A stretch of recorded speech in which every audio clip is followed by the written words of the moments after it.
All right, we are live. Thank you for joining us today. Today we're going to be discussing the Hadith. This will be kind of an introductory video to the Hadith, but don't think that means you know all the material, because we as Christians have had the wrong impression of the Hadith. We're going to be looking at how Muslims judge the reliability, which is not the same way that Christians would, and what this implications this has for, how they view the Bible and how they should view the Quran, but do not hold it to the same standards. So let me just go ahead and open us with a word of prayer. Dear Heavenly Father, we thank you for this time together. We thank you for the technology that allows us to connect with people around the world, whether they're believers or non-believers. We ask that any Muslims watching now or later on the replay approach the material with an open mind, that they not simply dismiss what we're saying because it's coming from Christians. All the material that we're going to use is referenced from Islamic sources, and Muslims need to be aware of what they actually believe, or what their religion's actually based on, not just whatever notions they have in their own head. We ask that you guide our discussion today, that anything that we say that is useful and beneficial is remembered and applied to people's lives, and anything that we say that is false is simply forgotten. We ask all of this in Jesus' name, amen.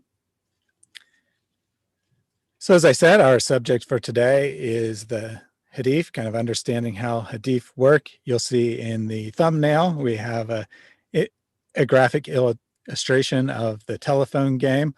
It's called different things in different parts of the world, but for those who don't know, basically it's a children's game where one child whispers to one child comes up with a phrase, then they whisper it to another, and then to another, and so on. And then by the time it gets to the last person, it's always garbled. It no longer was what the original message was.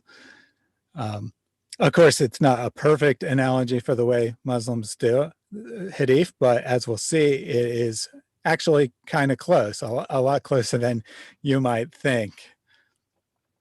I did want to say a thank you to Chaco Kurian for a super chat from before we got started. No message, just a donation, so thank you very much for that. And I did want to let people know that Io was unable to join us today due to some computer issues, but he will be back again next time, hopefully. I have with me today Lloyd de Jong. His YouTube channel is growing. He has started releasing material on that again. So be sure to head over and check out his channel. A link is in the video description box. Anything you'd like to say as a word of introduction before I show this little Hadith that I have discovered in a Sahih collection? Yeah, not a lot. Yeah, I released this in 4 parts on my channel, so thank you for plugging that, Thaddeus. Where I go through this, and the current presentation has been updated, and of the last section I did as a live stream, and I'm thinking of, and people have been asking, suggested, etc. I do occasional live streams, and I've been asked to do introductions to Islam from the basics, and just cover some of the terminology so that people can have an idea of, an entry-level understanding, so we all start on the same page. And those are things I'm thinking of. If you have suggestions, please put it in the comments, put it in the chat, and I will get on that. Excellent. So I'm going to go ahead and share this screen. I came across this Hadith in a collection called Sahih Reasoned Answers. It reads, Yahya related from Malik from Nafi that Abdullah bin Umar heard the Prophet say, you don't get rich trading camels. If you want to get rich, you start a religion. Now, you may think that I just made this Hadith up, but as you can see, it has this very extremely reliable isnad at the top, which means it's reliable according to the standards of Islam. So this should be graded Sahih. Yeah, looks good to me. Of course, I'm just playing a game here. It's obviously, I just made this up myself, but you can see that the chain doesn't actually add anything to reliability. The chain can be made up just as easily as the Hadith itself. Love All Moms did ask what your channel name is, and it's just Lloyd's name, and there is a link in the description box. Yeah, I will drop it in the comment in the chat now as well.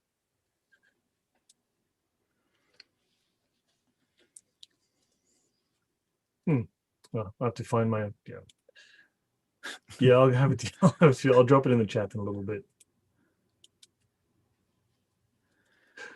Yeah. So if you want to, I have enabled screen sharing, so you can load up the presentation whenever you like.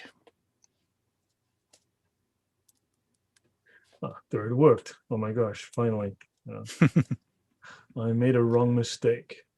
That is the link to my channel, youtube.com/Lloyd de Jong. I just run it under my name. When I was living in the Middle East, I couldn't do that. Yeah, that would have got me in jail. Yeah, so let me start sharing. This would be here, and I share screen 2. And here we go.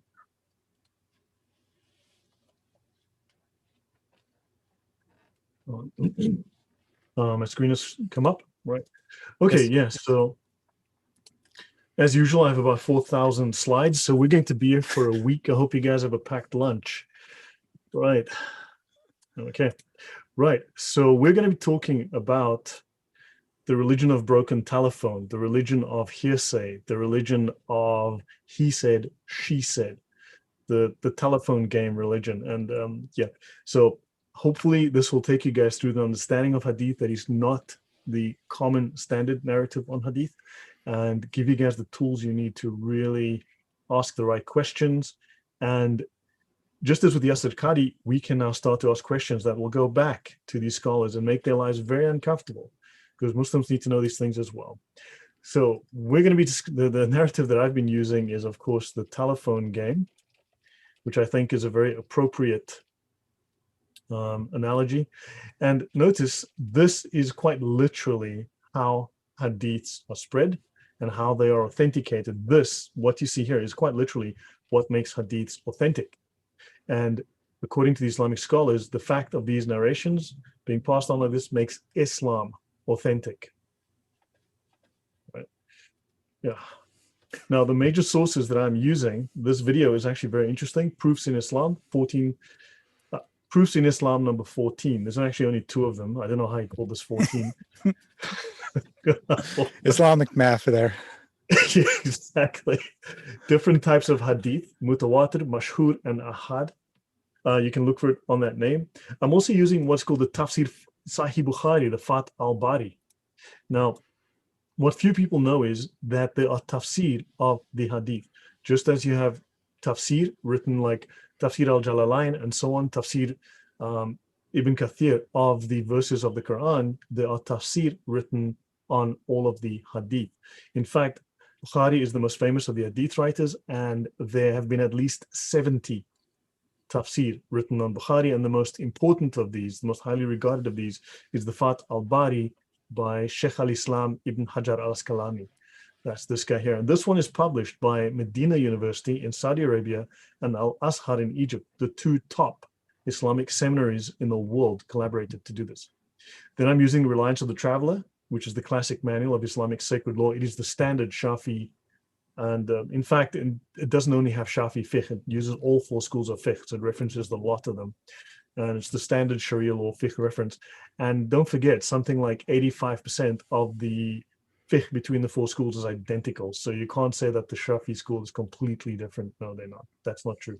I'm also utilizing the Brill Encyclopedia of Islam. This is the standard reference worldwide, used even by Muslims. A copy will set you back about $38,000.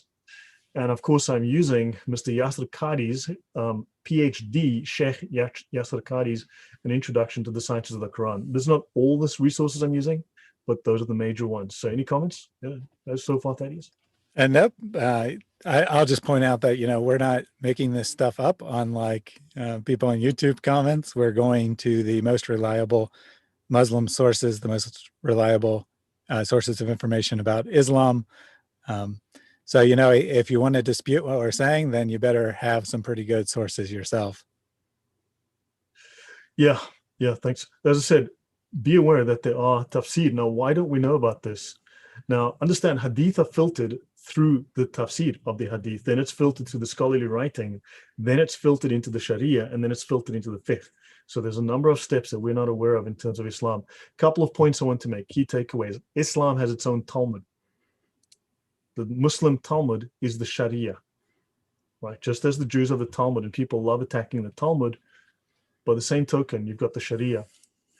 And hadiths, I want to make clear in this episode, hadiths abrogate the Quran. They supersede and they abrogate the Quran.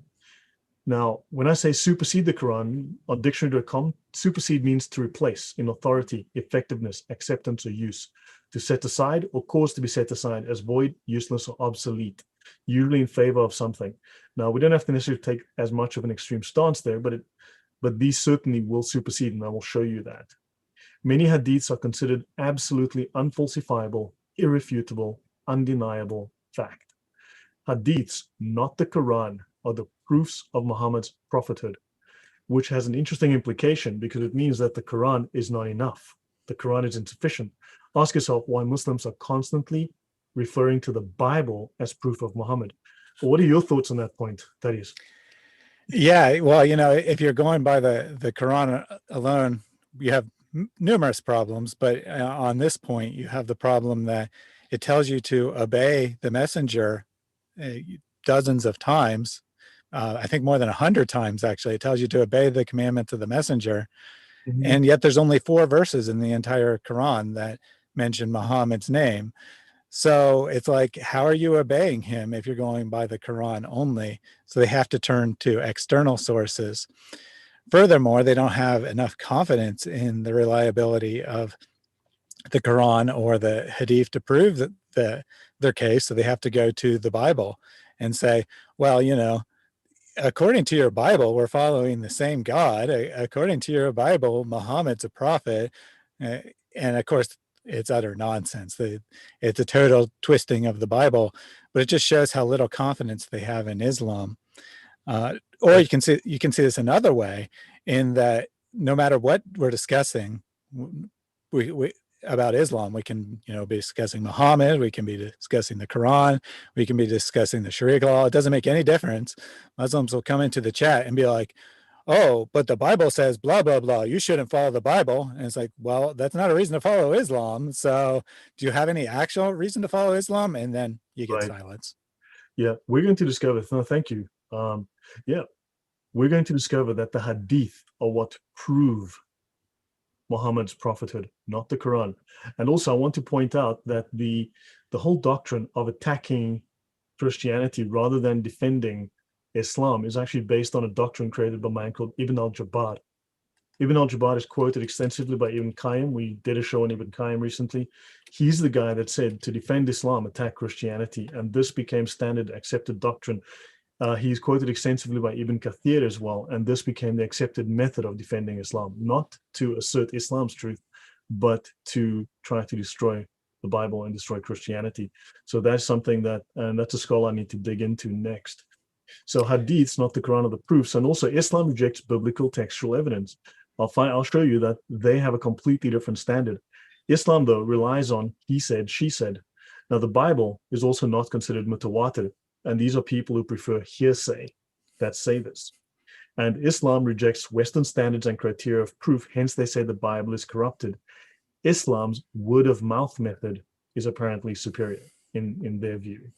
Right, so let's see, I'll start showing exactly what I mean as I go through this, but first we start with a fun fact, which is when men kiss the tongues of men.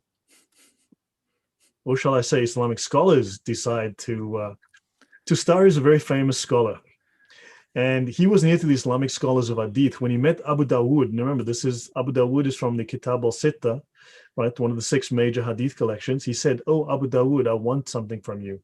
Abu Dawood said, what is it? Tustari said, on a condition that you say that you will fulfill it if possible. And Abu Dawood replied in the affirmative. Saul said, get out your tongue with which you narrated the Hadiths of the Prophet so that I may kiss your tongue. So Abu Dawood accepted and Tustari kissed his tongue. Hashtag no homo. This is great because, he's like, I know you'll say no if you do what I want. So just agree to it first. I'm like, this is not serious. That these guys aren't. This is actually quoted in plenty of places. Here's a couple of references here. You can look these up. I think they deliberately don't give us the exact place in Tustari's in his tafsir. He wrote a very famous tafsir, so he actually has the tafsir to study, and he wrote a number of interesting things. For instance, the whole concept of saying Subhanallah or Inshallah, that idea that as a formal doctrine and practice in Islam actually comes from Tustari. He's the guy that formalized it as doctrine and said that this is actually will get you reward in paradise with Allah. So saying, there's no deity but Allah, what's it, la ilaha illallah, whatever, that idea of saying all these things, the dhikr, that Tustari codified into Islamic doctrine, right? And saying Alhamdulillah, all of that's Tustari's work. But what's interesting is he says that there's a hadith. Now, again, I have tried to trace this down, and these guys don't provide the references, but you'll find it everywhere. There's a hadith, according to Tustari and the other scholars, where Muhammad says, I am he, and he is I. Save that I am I, and he is he. And Muhammad is talking about Allah. Muhammad is saying, I am Allah, and Allah is me. Save that I am I, and he is he. Yeah, Does that make sense, Thaddeus? Well, it sounds a lot like the Christian concept of God. God is multi-personal. So apparently we have the benignity of Islam, Allah and Muhammad, one in one sense and two in another. Yeah, so look it up. I mean, seriously, look it up. You're going to find it. And if you can find the actual reference, the page it's on, the book it's in, man, I'd love to. But this is all over the Islamic writings. But they don't want us to find it, I'm guessing. So what are the proofs of Islam, right? The proofs of Islam refer to the proofs that the mujtahids, these are the most qualified scholars in Islam, rely on when they deduce and describe the rules of Islam. Now, these proofs are the Quran, right? Divine scriptural revelation. The Sunnah, the oral tradition of Muhammad, which includes the Hadith and the Sirah that they love to hide. Then the ijma, the consensus of the jurists. Notice I'm not saying consensus of the clergy, consensus of the priests, the consensus of the lawyers. And the qiyas, juristic logical argument or comparative analogy. So this is where you deduce a judgment for a case based on similarities to a case found in the religious text. So you find something close and you formulate a judgment, a law on that basis. Now, in Islam, human reasoning is supposed to be a secondary source. You've got the Quran is supposed to be the primary source, right? And however, so what we have here is we've got reasoning called the ijtihad, right? This consists of the consensus known as the ijma, right? Or the ijma, as they'll say. Deduction by analogy, which is qiyas, which I've just described, and deduction by logic, which is akal. We can probably get rid of this one. I don't think they use it. Now, consensus. Now, how the ijma works. If a legal solution is neither available in the Quran or in the Sunnah, the Hadith and the Sirah, Islam allows Muslims to find a solution which is agreed upon and accepted by the majority. When they mean the majority, they really mean by the scholars. Now, the word ijma derives from jama'ah, to unite, to assemble the community or the ummah. Now, in legal terms, now notice legal solution, legal, not religious, legal, religion of lawyers, not clergy, lawyers. In legal terms, a procedure through which a principle of law is formulated by unanimous opinion. Also defined as the unanimous agreement of Islamic lawyers in a particular age on a given question of law. And in the Sharia, this is explicit in the Sharia. The Muslim community can never be wrong. The Muslim community can never make a mistake. They cannot be in error on any judgment, on any ruling, on any formal opinion based in their consensus. And this view is supported by both Quranic verses and Hadith proofs, and I will go into that. Any comments or questions, Thaddeus? Yeah, well, to put it from a Christian perspective, this is like saying the infallibility of the Pope on steroids. It's like any jurist, as long as they agree with the other jurists, is infallible. You can't make any mistakes whatsoever. And of course, in Catholicism, the infallibility of the Pope only applies to matters of doctrine and only in specific conditions. But here, any opinion that has a majority is infallible, apparently. Apparently, it's impossible for the majority to be wrong. Yeah, sorry, you broke up there for me for just a moment. But yeah, they're totally infallible. And I mean, that's a crazy claim to make. Let's continue. Now, notice this is from the Encyclopedia of Islam, Ijtihad. Literally, effort in law, the use of individual reasoning, exerting oneself to form an opinion in a case or a rule of law, achieved by applying analogy to the Quran and the custom of the Prophet, the Hadiths. The opposite is called taqlid, the unquestioning acceptance of the doctrines of established schools and authorities. What they want is for the lay Muslim to practice taqlid, and ijtihad has already been performed, so current scholars just apply the rulings. They don't make up new ones. Or rarely do they need to these days. Right, any questions from you? Any thoughts from you, Thaddeus? Oh, we have a good comment here from Chaco. He says, Islamic law is all about straining gnats and swallowing camels. They're all about the details and missing the real important matters. Right. Now, the ijma in law, it is the third, and in practice, the most important of the sources of legal knowledge. You'll find this commonly referenced. Ijma is actually, which is the consensus of the scholars. In other words, the scholars have hijacked Islam. The scholars are the ruling authority of Islam. They reign supreme over anything else that exists within Islam. So it is the unanimous agreement of the community on a regulation imposed by Allah. Technically, it is the unanimous doctrine and opinion of the recognized religious authorities at any given time. At any given time. And that we find in the Brawl Encyclopedia of Islam. So understand, in practice, it is the most important of the sources of legal knowledge, the consensus. This we find in their writings, and we're going to be going through some of that. Brief word in the consensus. So indeed, Allah will not gather my ummah, or he said, Muhammad's ummah upon deviation, and Allah's hand is over the group, and whoever deviates, he deviates to the hellfire. Jamia Tirmidhi. So let's see how the Sharia deals with this. Allah's hand is over the group. Just as a side note, this is also, because of that hadith, this is where the scholars go, now, does Allah have only one hand? No, he's got two. Because his hand. So understand, or does he have one large hand? Seriously, the questions these guys ask you. Anyway, so meaning his protection and preservation of the ummah, signifying that the collectivity of the people of Islam are in Allah's fold. So be also in Allah's shelter in the midst of them, and do not separate yourselves from them.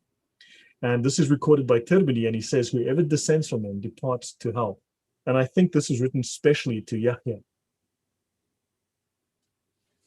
Now, the meaning is that whoever diverges from the overwhelming majority concerning what is lawful or unlawful, and on which the community does not differ, has slipped off the path of guidance, and this will lead him to hell. The Jami al-Sagir is a treatise on international law in Islam.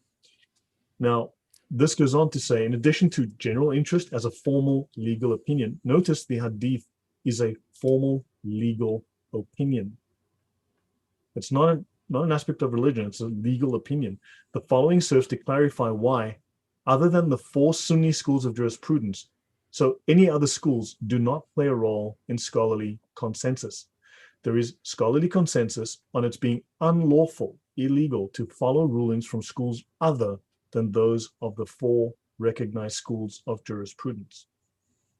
So when they start giving you doctrine from other schools, and just throw it away, it's not relevant. Now, they speak of establishing reliability. It is quite otherwise with the 4 schools whose imams spent themselves in checking the positions of the schools, explaining what could be rigorously authenticated, as to the position of the person it was attributed to and what could not be authenticated. Their scholars have achieved safety from textual corruption and have been able to discern the genuine from the poorly authenticated. And this tells you exactly the same process is applied to the Hadith. Just so the same process was applied to the Quran, and it's a religion of he said, she said, and this is how they verify the religion, and we'll get more into this. Shall I go on, or we'll just pause for a moment, Thaddeus? Let's pause for a moment there. We have a comment from the Thunderous One. He says, the tafsir scholars are employed to clean up this mess. Irony is Muhammad said the first 3 generations were the purest. So today we have a bastardized Islam, bastardized by men.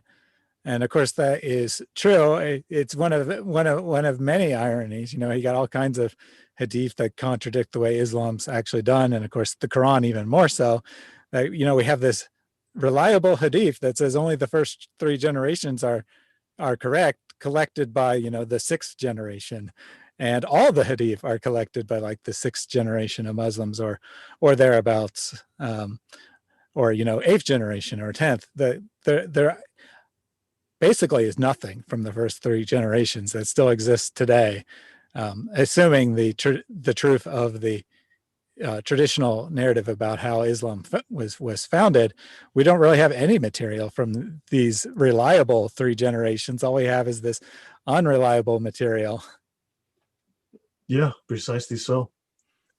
Yeah, they go on to say in section B7.3 of the Reliance of the Traveler, the proof of the legal authority of scholarly consensus is that just as Allah ordered the believers in the Quran to obey him and his messengers, so too he has ordered them to obey those of authority. That's the Ulema among them, saying, "O you who believe, obey Allah and obey the Prophet and those of authority among you." So in other words, these people have now taken on the authority of Muhammad and the authority of Allah after Muhammad left, such that when those of authority in legal expertise, the mujtahids, agree upon a ruling, it is obligatory in the very words of the Quran to follow them and carry out their judgment. These people have taken over Islam. Allah threatens those who oppose the messenger and follows other than the believer's way. And who decides that way? The scholars. Whoever controverts the messenger after guidance has become clear to him and follows other than the believer's way, we shall give him over to what he has turned to and roast him in hell. Quran 4:115. And a second evidentiary aspect is that a ruling agreed upon by all the mujtahids in the Islamic community is in fact the ruling of the community represented by its mujtahids. And the community is divinely protected from error, including in the saying, "My community shall not agree on an error." That's a hadith. Allah is not wont to make my community concur on misguidance. That which the Muslims consider good, Allah considers good. What's interesting about this sentence is, it's not that which Allah considers good, the Muslims consider good. It's the wrong way around. Don't you think that is? Yeah, definitely. That's saying that the Muslims determine what's right and wrong, not God. Yeah, that's really interesting. It's honest, though, because that's the way things actually work. Exactly. So understand these little, I know, it's almost like Freudian slips within their scholarly works, right? And in another hadith that scholars quote in connection with the validity of scholarly consensus is the following. Muhammad said, Allah's hand is over the group, and whoever dissents from them departs to hell. Meaning whoever diverges from the overwhelming majority concerning what is lawful and on which the community does not differ has slipped off the path, and blah, blah. And they repeat that. So, yeah. So moving on. So hadith are wahi. Wahi means revelation. So hadith are considered secondary revelation, Allah's revelation. And they refer to the sayings, the actions, the attributes, and the approvals of Muhammad. Right? Now, these are their arguments, not mine. I'm just going to be phrasing back their own arguments. Some Muslims claim that one should reject all hadith because they're not as reliable as the Quran and adhere to the Quran alone. But there are issues with that approach as well. However, in the Quran itself, Muslims are ordered to follow the Prophet in approximately 100 verses. Right? There's numerous verses that tell them. And you've just seen from the Sharia, and the Sharia is the final interpretation of the Quran. And we've just seen that they are expected to follow the Prophet and, of course, the successors of the Prophet. It is not acceptable to say that we are ordered to follow the Prophet when they have no way of knowing how to follow him. As Thaddeus said, Muhammad's only mentioned in 4 verses. Jesus is mentioned in like 89. You know, so is the Quran about Jesus or is the Quran about Muhammad? 4 verses 90, 4 verses 90. I don't know. I'm bad at maths, Thaddeus. How about you? Yeah, a tough one to figure out there. I guess I'll just have to remain a mystery. I guess so. So, of course, we don't know anything about Muhammad from the Quran. So where we find him is in the Hadith and, of course, in the Sirah. It is not acceptable to say that it was an obligation upon the companions to follow the Prophet, but not those that came after. So they're saying, no, look, Anyway, these are their arguments, these are their points. So the word hadith can refer to the sayings and actions of a companion of Muhammad. Generally, it is used in the context of what is attributed to Muhammad.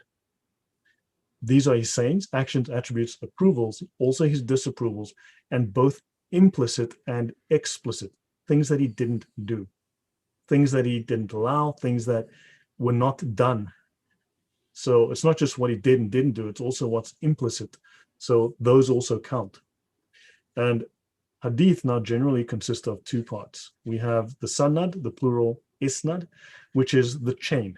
This is the names of people. So the isnad or the sanad is the names of people. These are the narrators who told the hadith. And you have the matan, the text of what was reportedly said or what reportedly happened. Hold these apart in your mind. These are two separate elements that they will work with. Any questions before I'll pause here? We do have a comment from Diane. Every time I hear scholars talk about the Quran and Hadith, I think of Shakespeare's, "Oh, what a tangled web we weave when first we practice to deceive." And as we're going to see, the criteria they use to evaluate the so-called reliability of them are designed to allow them to reach the conclusions they want to reach, not an actual inquiry into what is true and not. Yeah, Checker Curran asked a good question, how they deal with situations where Muslims disagree. Yeah, let's leave that for the end. But generally speaking, they do agree. You can understand that you can recognize a Muslim. You don't look at them and go, oh, those are Mormons. You don't make that mistake. Clearly, they agree on enough. So the fact that some hadith narrations are unreliable does not mean that all narrations are unreliable. Scholars of hadith apparently analyze the sanad and the matan of hadith to determine reliability. For example, if these are their arguments, right, not mine. For example, if one of the narrators in the chain was known to be a liar, or if there were contradictory statements in the matan, the text of a particular narration, the scholars would know this narration is unreliable. Now, understand that Islam is the religion of word of mouth. Word of mouth literally underpins Islam because the Quran wasn't definitive enough. They are very insecure about the Quran, in fact. So Imam Abdullah ibn Mubarak said, the isnad is a part of our religion. So the chain of transmission is a part of our transmission. Without the sanad, anyone could say whatever he wished. Imam Muhammad ibn Sirin said, this knowledge is religion. So the sanad is religion. So look thoroughly into the one from whom you take your religion. And Imam Muslim says this, repeats this quote in the introduction to his As-Sahih. Your comments on that, Thaddeus? Yeah, I mean, well, in principle, the criteria that they've laid out sound reasonable, but the problem is going to be that all you really have is the one person who wrote it down. You have Imam Muslim or Imam Bukhari, and that's really all we actually have as evidence. And of course, they came 200 plus years after Muhammad. The chain adds nothing. All you really have is the witness of Bukhari, that he determined this was reliable, and that's it. We have no access to all the people who supposedly narrated it. They didn't leave any writings behind. Yeah, I miss his skull super. Now, what's interesting is we'll get to this in the end, but Bukhari provided no hint as to what criteria he used. So the scholars don't know. They've had to guess, they've had to infer. So now, without a chain of narration, they claim that you cannot defend yourself when challenged, but you have. So this chain is proof of authenticity of this story. So this story in the Hadith, this is proof because we know who said it for 200 years. Like, sure you do. So summary, the Sanad preserves and protects Islam. This is their doctrine. Sanad protects and preserves Islam. Now, they function as references. Give me a reference to prove this. Well, yeah, it was said by John, who heard it from James, who heard it from Jill, who heard it from Anne, who heard it from Clive, who heard it from Mark, who heard it from what? Yeah, that sounds legit. That sounds legit. What if the story was bogus to begin with? Sure, they accurately transmitted the story, but it's a bogus story. Yeah, exactly. If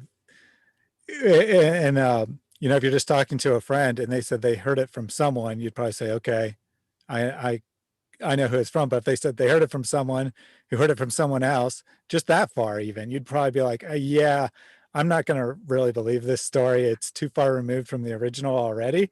And, you know, with the Hadith, you're talking about doing that 8 more times. Exactly. Now understand, they say that having a chain means you're not following blindly, nor are you leading others astray. If you have a chain, you are relying on authority.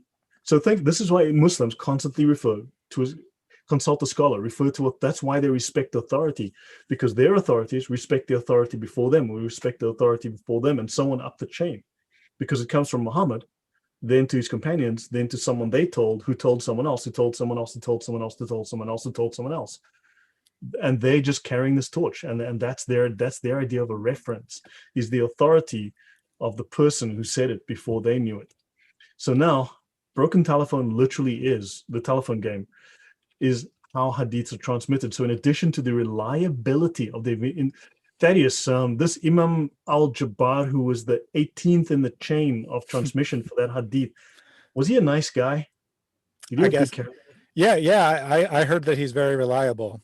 But let me check the content of the hadith to make sure that I want to make him reliable. Because if I don't like the content of this hadith, I can just say he's not reliable. And then well, I heard he helped little old ladies across the street. So that makes this hadith sahih. Oh, okay. I'll take your word for it. I mean, word of mouth is always better than actual evidence, right? And this quite literally is how hadith are graded. I'm not kidding. I wish I were kidding, but this is quite literally how it's done. So scholars also look at the number of routes of transmission for a particular narration. So you told it, you 10 people saw it, and they went off 10 people and they told a bunch of people. So you got 10 chains, right? Hadith are classified based on routes of transmission. You have mutawatir, which means uninterrupted. You have multiple chains of narration. You have mashhur, and you have ahad, which has a relatively small number of transmitters. So in summary, the more chains of transmission, the greater reliability of being true you have. And there are multiple other intermediary types like mustafid, which I hadn't heard of until I started looking into this. Now, let's start looking at mutawatir before we get involved in the rest. Mutawatir, uninterrupted, multiple chain, multiple evidence hadiths. Now, mutawatir hadiths, you must understand, these things are powerful in Islam. These things are, man, the weight they carry. There are certain assumptions attached to them.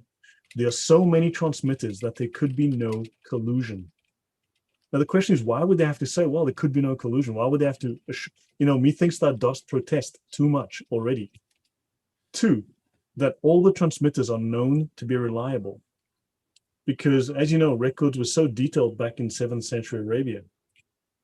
The transmitters are not under compulsion to lie. These are the assumptions that are carried with mutawatir. There could be no collusion. It's 100% reliability, and there is no compulsion to lie.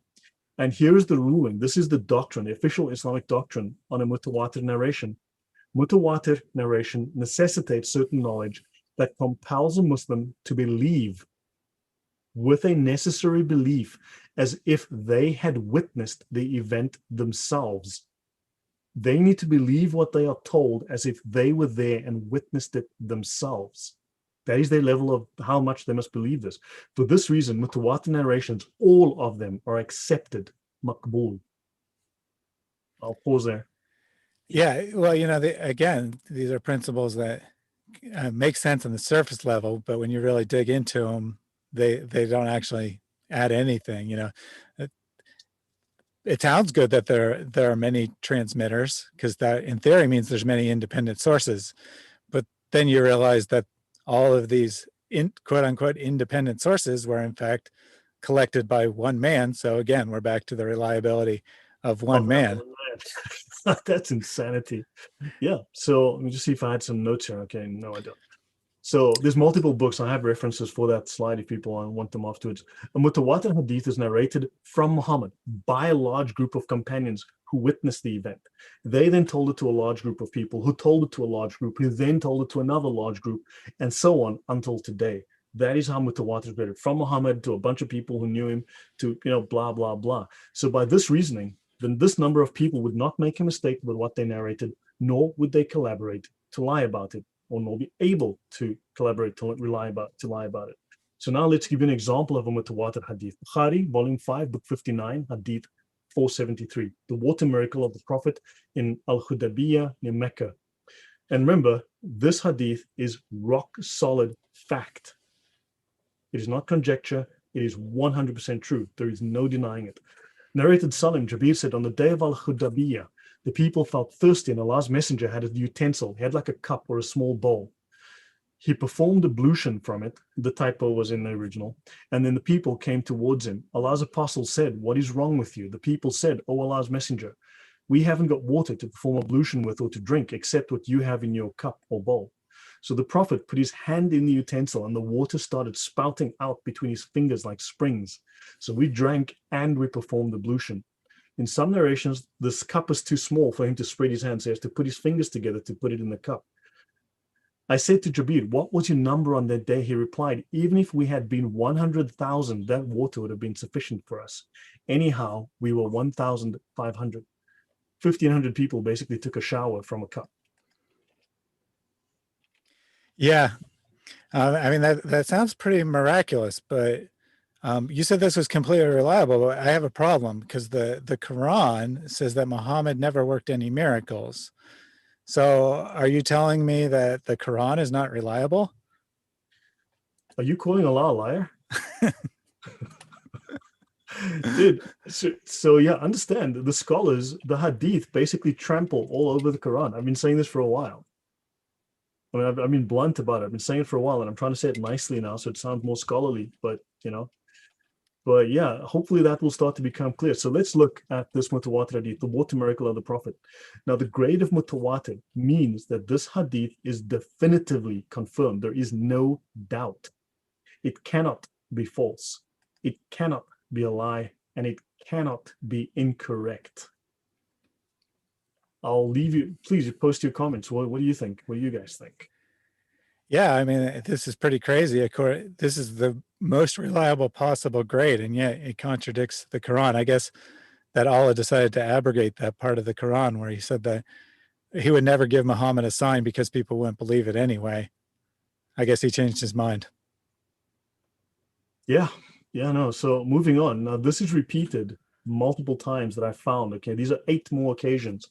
Now, for instance, so I'll read this one. So you've got Bukhari, volume 1, book 4, hadith 199, 769, 543, 456, 772. I've got 3 more here, plus I've got Sahih Muslim, book 30, hadith 5656. I'll read a random one that I grabbed. I was actually trying to grab a different one, but I closed the tab by accident, so I took the next one. Narrated Anas, a bowl of water was brought to the Prophet while he was at Azara. He placed his hand in it and the water started flowing among his fingers. All the people performed ablution with that water. Qatada asked Anas, how many people were you? Anas replied, 300, or nearly 300. Now, we have 8 more either repetitions of the same event or 8 more occasions of the same kind of event. So wait a second here. This hadith, which is 100% completely reliable, unquestionable, says there was 300 people. But the first one you read me said there was 1,500 people. That's a pretty substantial difference there. If these were 2 gospel accounts, that would be proof that the Bible's corrupt, would it not? Yet somehow this is Islam. I've got you. This is Thaddeus. I'm sorry. This is Islam. This is Islam. I'm gonna have to school you on this. Because they're going to put you to right pretty soon. They're going to explain that you just don't understand that is. All right, I'll wait and see. So yeah, so either we've got this happening 8 more times, or we've got the same event described in 8 different ways, right? So let's move on. So now this term tawatur means well attested. Okay, this is a very important term. This is 2 categorizations of Mutawatir Hadith. So they've got 2 categories. Look, there's probably a billion of them if you read through it. Holy moly! But I'm hoping we finish in under 3 weeks. So I'm just trying to summarize everything here. Tawatur lafzi, in the science of tradition, the verbatim or near verbatim mutawatir transmission of a text. In their thinking, fraud is unthinkable. It's impossible. Now, tawatur lafzi is distinguished from tawatur man'awi. transmission according to the gist or salient feature, one important, specific, outstanding feature of a given text. Tawatur manawi outnumber verbatim lafzi hadith. Narrators do not necessarily have to be trustworthy, upright, adl, as they say, nor do they have to be Muslims. And they say that even a liar may occasionally speak the truth. Conversely, a trustworthy person may lie, repeat a lie unknowingly, or he may be mistaken. Fine. Now, for example, can we confirm that Japan exists even if we've never been to Japan? Well, yes, we can, because you heard someone say, I went to Japan on holiday, and they told you about their holiday, what they ate. Another person went there on holiday and they went up Mount Fuji and they tell you about Mount Fuji. Another person went on business. Another person got sick and tells you about the hospital. What is consistent is Japan. What is inconsistent is the description. So even though the descriptions are completely varied, you can confirm that Japan exists, right? So that is, and that's Tawatur manawi. You've got consistency of a salient feature. You don't have verbatim repetition of the same phrase, right? Now, news conveyed in a mutawatir manner is known with certainty and cannot be wrong. Their words, not mine. It is in this way that some of the miracles of the Prophet were conveyed to Muslims today, and thus hadith are considered a definitive proof for his prophethood. I thought the Quran was enough, but apparently not. So again, there are two types of mutawatir, manawi and lafzi. Right, so tawatur referring to the meaning of a narration only, which is manawi, right? Or to both its meaning and its words, that's lafzi. The wording of some hadith may not be, so the wording of some hadith may not be mutawatir, even though the meaning is mutawatir. Right, does that make sense so far, Thaddeus? I'll pause there. Yeah, I mean, I'll let you finish before I compare this to the Gospels, but I mean, these are actually quite reasonable criteria. The problem is that Muslims don't actually apply them. So in these cases, there's a meaning that is common between different narrations. The different narrations support each other. So the multiplicity of these different chains of transmission support each other, and therefore we can confirm Japan exists. Therefore, we can confirm Muhammad had liters and liters of water coming out of his fingers. So the existence of Japan is mutawatir. It is mutawatir manawi. So each person describes and gives evidence in a different way, be it holiday, business, family, weather, got sick, etc. Commonality is Japan. I'll pause there then. Yeah, so, this idea that different details can still, you can tell two versions of a story and have different details and they both be reliable is a perfectly reasonable conclusion to reach. Unfortunately, when Muslims look at the Bible, somehow they don't understand that. When they look at the Hadith, they understand it. When they look at the Bible and they see that one resurrection account has two angels at the tomb and one just says an angel, they're like, oh, that's a contradiction. You can't have two angels and one angel at the same time. This is, you have 300 people and 1,500 people at the same time.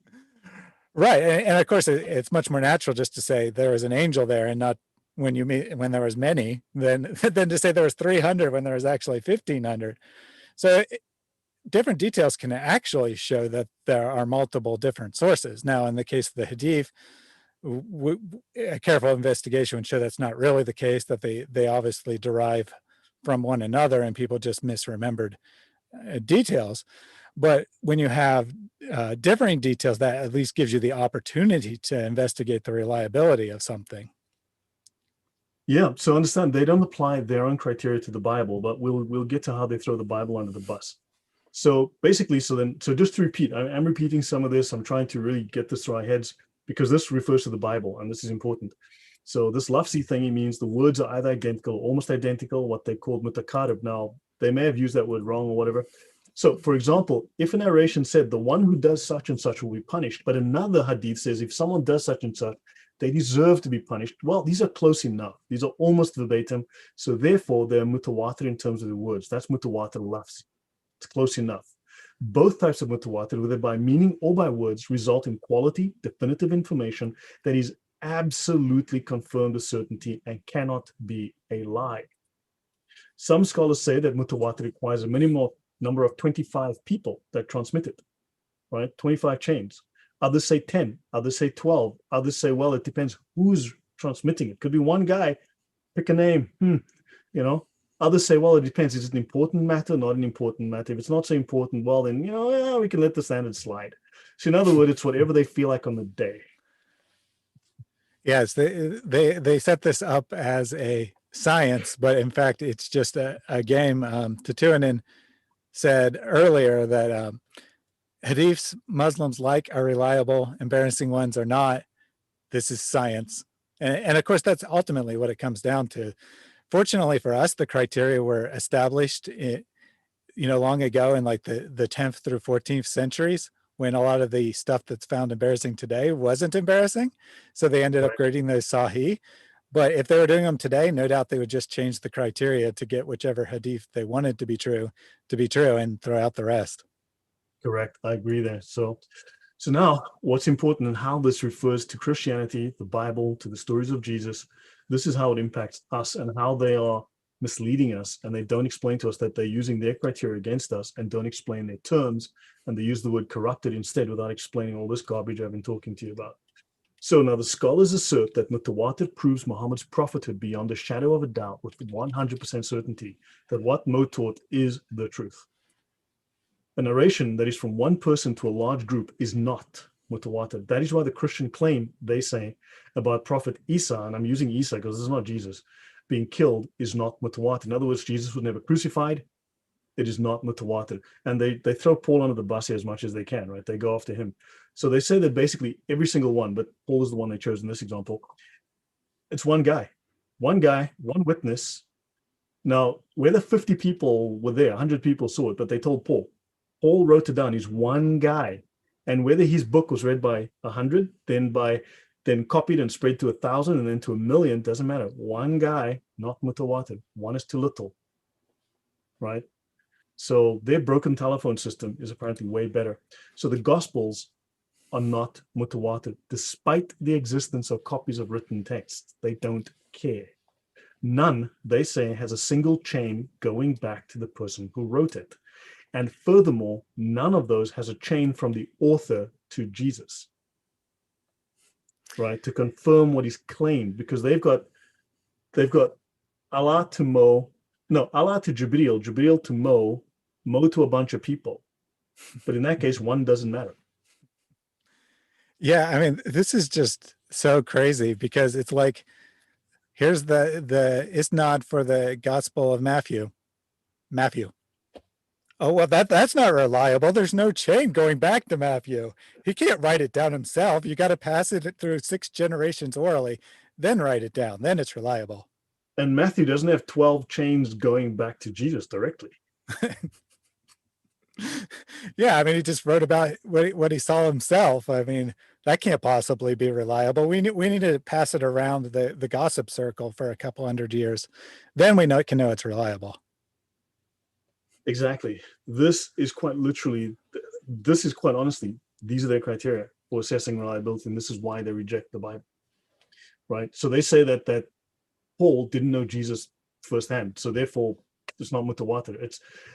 They don't exactly explicitly say what grade they assign it, but the thing is, it's probably matruk, which is rejected, or it is maudu, fabricated, false.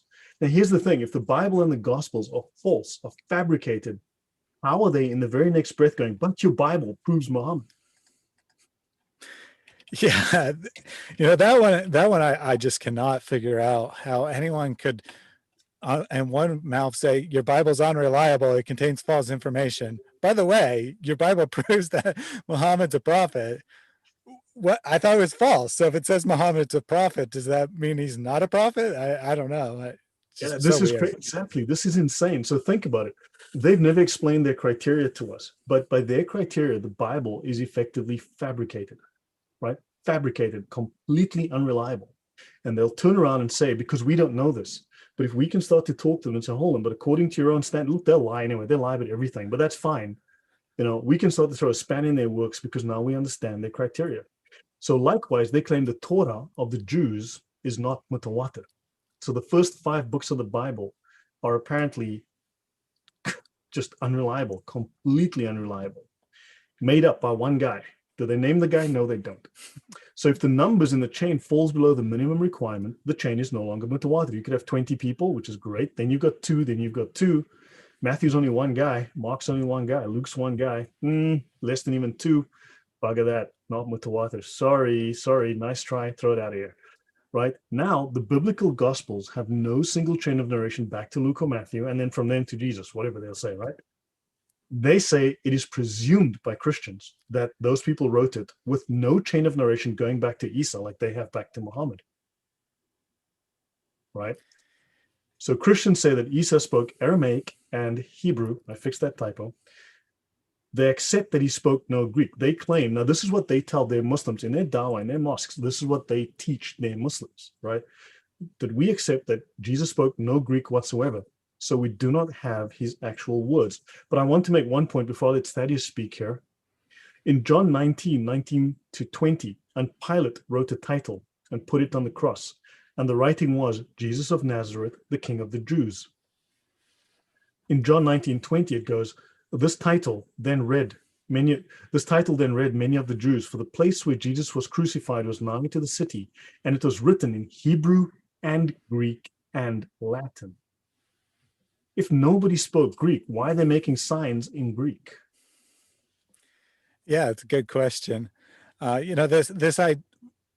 first of all, this is a flat out lie, because I'm a Christian. I do not accept that Jesus spoke no Greek. They're just claiming that we accept that.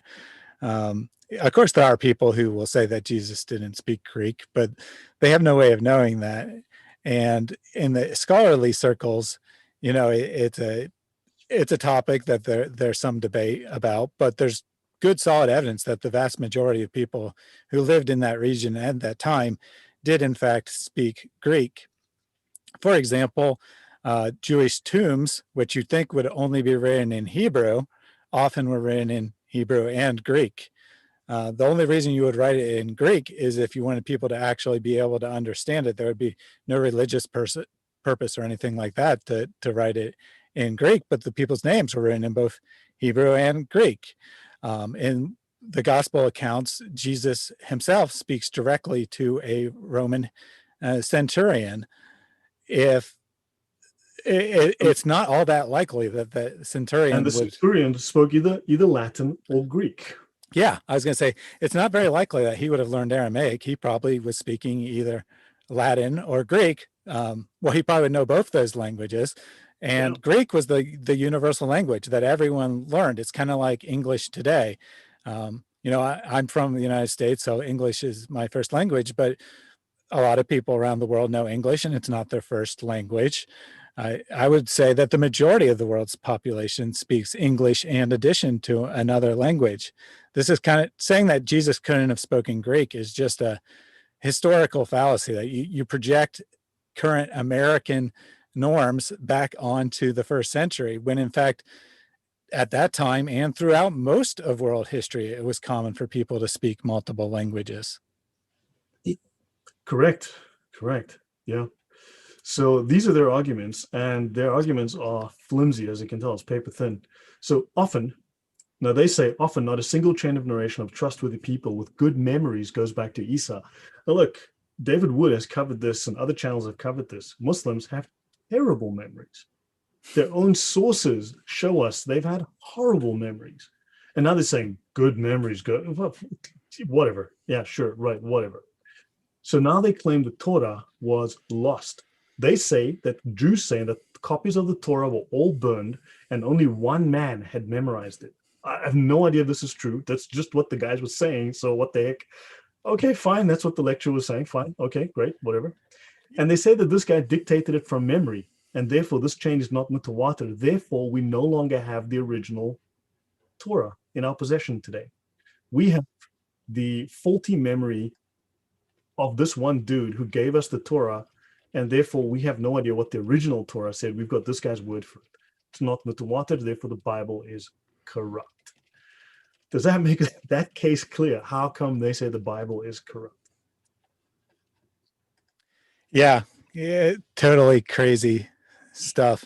The person who gave you these facts. It says that the Jews say that copies of the Torah were burned and only one man had it memorized. I've spoken to many Jews in my lifetime. I've never heard one Jew make that claim.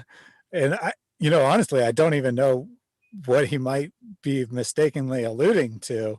I think, as near as I can tell, he just totally made that up and attributed it to Jews. Right. Exactly. But they know the Muslims are not going to look this up. They absolutely know. They can rely on these people simply just falling in line and going, yep. So now this is the claim for the superiority of the Quran. They say the Quran has numerous mutawatir chains going back to the Prophet. And by this, they are 100% certain that the Quran today is the same exact Quran recited by Mo, heard by the companions, except we know there are at least 37 different Arabic Qurans. So maybe Yahya can give us an answer to that, because this is a guy that he rejects all of Islam, all Islamic doctrine, and he claims he's defending Islam. Like, huh? Okay, whatever. So now let's go to Mashhur Hadith. So we have about 18 slides left. And should I go faster, Thaddeus? No, you're fine. I'm in no hurry if you aren't. Okay, so literally, this is the famous hadith. Technically, it's actually well known. They say famous, whatever. Fine, well known hadith, mashhur, narrated from the Prophet by at least 3 companions, then narrated by at least 3 more of the followers of the companions, then by at least 3 of the followers of the followers, and so on from the beginning of the chain till its end. So mashhur is a well-known tradition transmitted by a minimum of 3 different isnads, 3 different chains, 3 different narrators in the chain. All right, these references here are to the Encyclopedia of Islam, volume 3, 25b, right side column, volume 6, 717a, left side column, right, if you want to find out more. So in law, a mashhur means the predominant opinion, a strong opinion. In other words, we would call this not sahih, but this would be, what's the other word? I keep forgetting, Thaddeus. Hasan. I did it last time. Hasan, yes, thank you. I have a problem, I keep forgetting that one. So yeah, this would effectively would be Hasan, as opposed to the isolated or anomalous opinion. So it is suitable for use in making legal judgments. So the ulama can use this to make legal judgments, judging something haram, saying, nope, that's bad, so that it is lawful to use it. Ahad hadith, the majority of hadith are ahad. So in ahad, in the science of the tradition, are from a relatively small number of transmitters, 1 to 2. Not enough to make them mutawatir, but notice, not enough to make them rejected. Isn't that fascinating? Isn't that a bit of a double standard right there? Uh-huh. So in at least one point in the chain, it is narrated by less than 3 people. What they mean is 1 or 2. Now, the Gospels are bad because 1 or 2. But in Islam, legit. So they have 2 types. You have Aziz, which is strong. Aziz, because it's got 2 narrators. Strong. Right? And Gharib, which is rare because it's got 1. Not false, rare. Okay, so it is not used for judging what is fard or what is haram or matters of belief. Now, haram, obviously, we know that's illegal, right? Remember, Islam doesn't have a moral system like Christianity does. They don't believe in right and wrong. They believe in legal and illegal. Like it is legal to marry a 9-year-old and, blah, blah, blah. That's legal, not immoral. It's not immoral. They don't care. They don't have those standards in Islam, right? But fard means this is obligatory. What is obligatory to do in the religion? There's 2 kinds of obligation. Fard kifaya, fard al-ain. Fard al-ain means personal obligation or universal obligation, like saying the 5 daily prayers. That's something you must do. Every Muslim is responsible for that. But fard kifaya means a communal obligation, like jihad. A small minority must do this, or the sin of non-compliance will fall on the entire Islamic community. Right, and please ask this idiot by the name of Islam defender Yahya to please provide us Sharia citations from the fiqh. I want to see scholarly works. Your opinion. Remember, it does say in Islam that he who recites from his own opinion is in error. That's the word of Mohammed. I believe you respect that guy. Not sure if you do exactly, but apparently. So I don't want to hear your opinion. Show me the scholarly works, because if you don't follow your scholars, then you're just making your own religion up. You're just making up your own thing. So if a hadith is ahad, but all the scholars are, now here's the thing, now here's the kicker. If the hadith is ahad, but all the scholars are unanimous that it's authentic, then suddenly it goes from unreliable, becomes sahih. Yeah. Well, the majority of the scholars can't be wrong, right? They're infallible. So who needs a reliable isnad chain after all?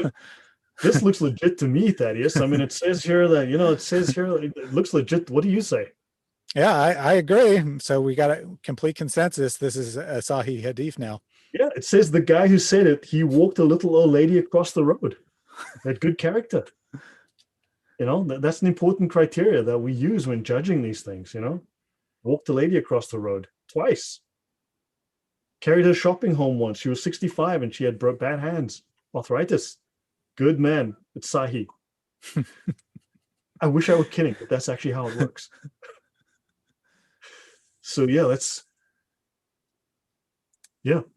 So now we've got a few others. So we have Mustafid, Maudu, Matruk, Matruch, and a bunch of others, right? There's tons of them. Mustafid, an intermediate class between the Ahad and Mashur. Enough said. Maudu, fictitious, the worst type of hadith.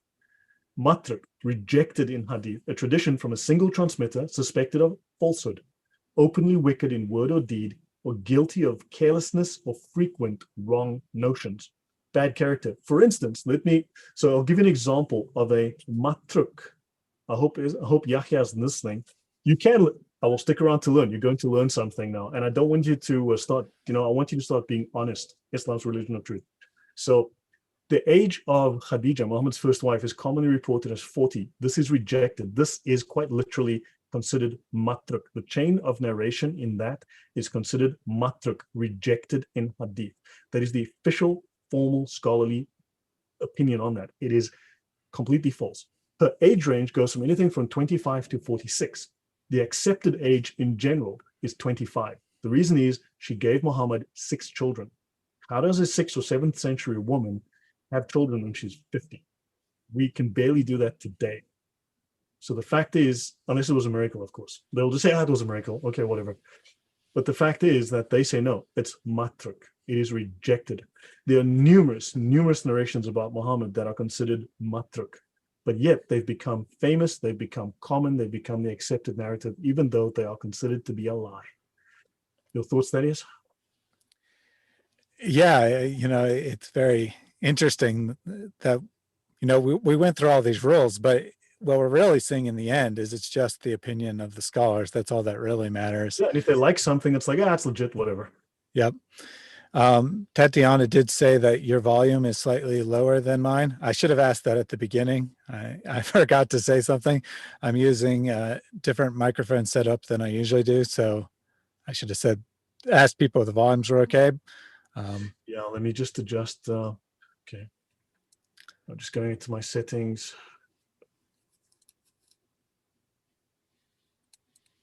Yeah, my levels are low. She's right. My levels dropped for some reason.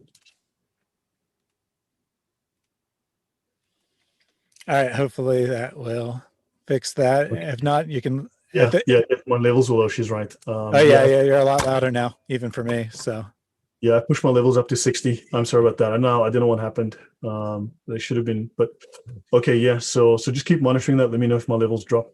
So, matruk, rejected in hadith. Matruch, another type of rejected hadith, right? Now, these traditions are not just in hadith. These traditions are in lots of stories. They're also in the seerah and so on. It's said by some, now matruch sometimes is regarded as equivalent to matruk, and different spellings applied. You'll find multiple different types of spellings. And also, others call it a separate class of traditions, less acceptable than da'if, but not as bad as maudu. Da'if is weak. Da'if is still legal. Da'if is highly legal. It is considered reliable. A da'if hadith is considered absolutely, totally reliable. Okay? But it's not as bad as something that's fictitious. And we have mardud, rejected, that which is concluded to be reported by an unreliable or untruthful narrator. Its ruling is such that this narration cannot be used as a proof and is not acted upon. So they've got these little subtleties, these nuances between them that differentiate between. And that's the last I'm going to say about these things. I'll move on here. Yeah, I think that's more than enough details on the classification. The takeaway point is that the scholars are the ones that are really, I shouldn't say are deciding, have decided in the past which hadith are reliable and which are not. And the modern scholars, they don't even have the right to decide that anymore. It's already been decided for them.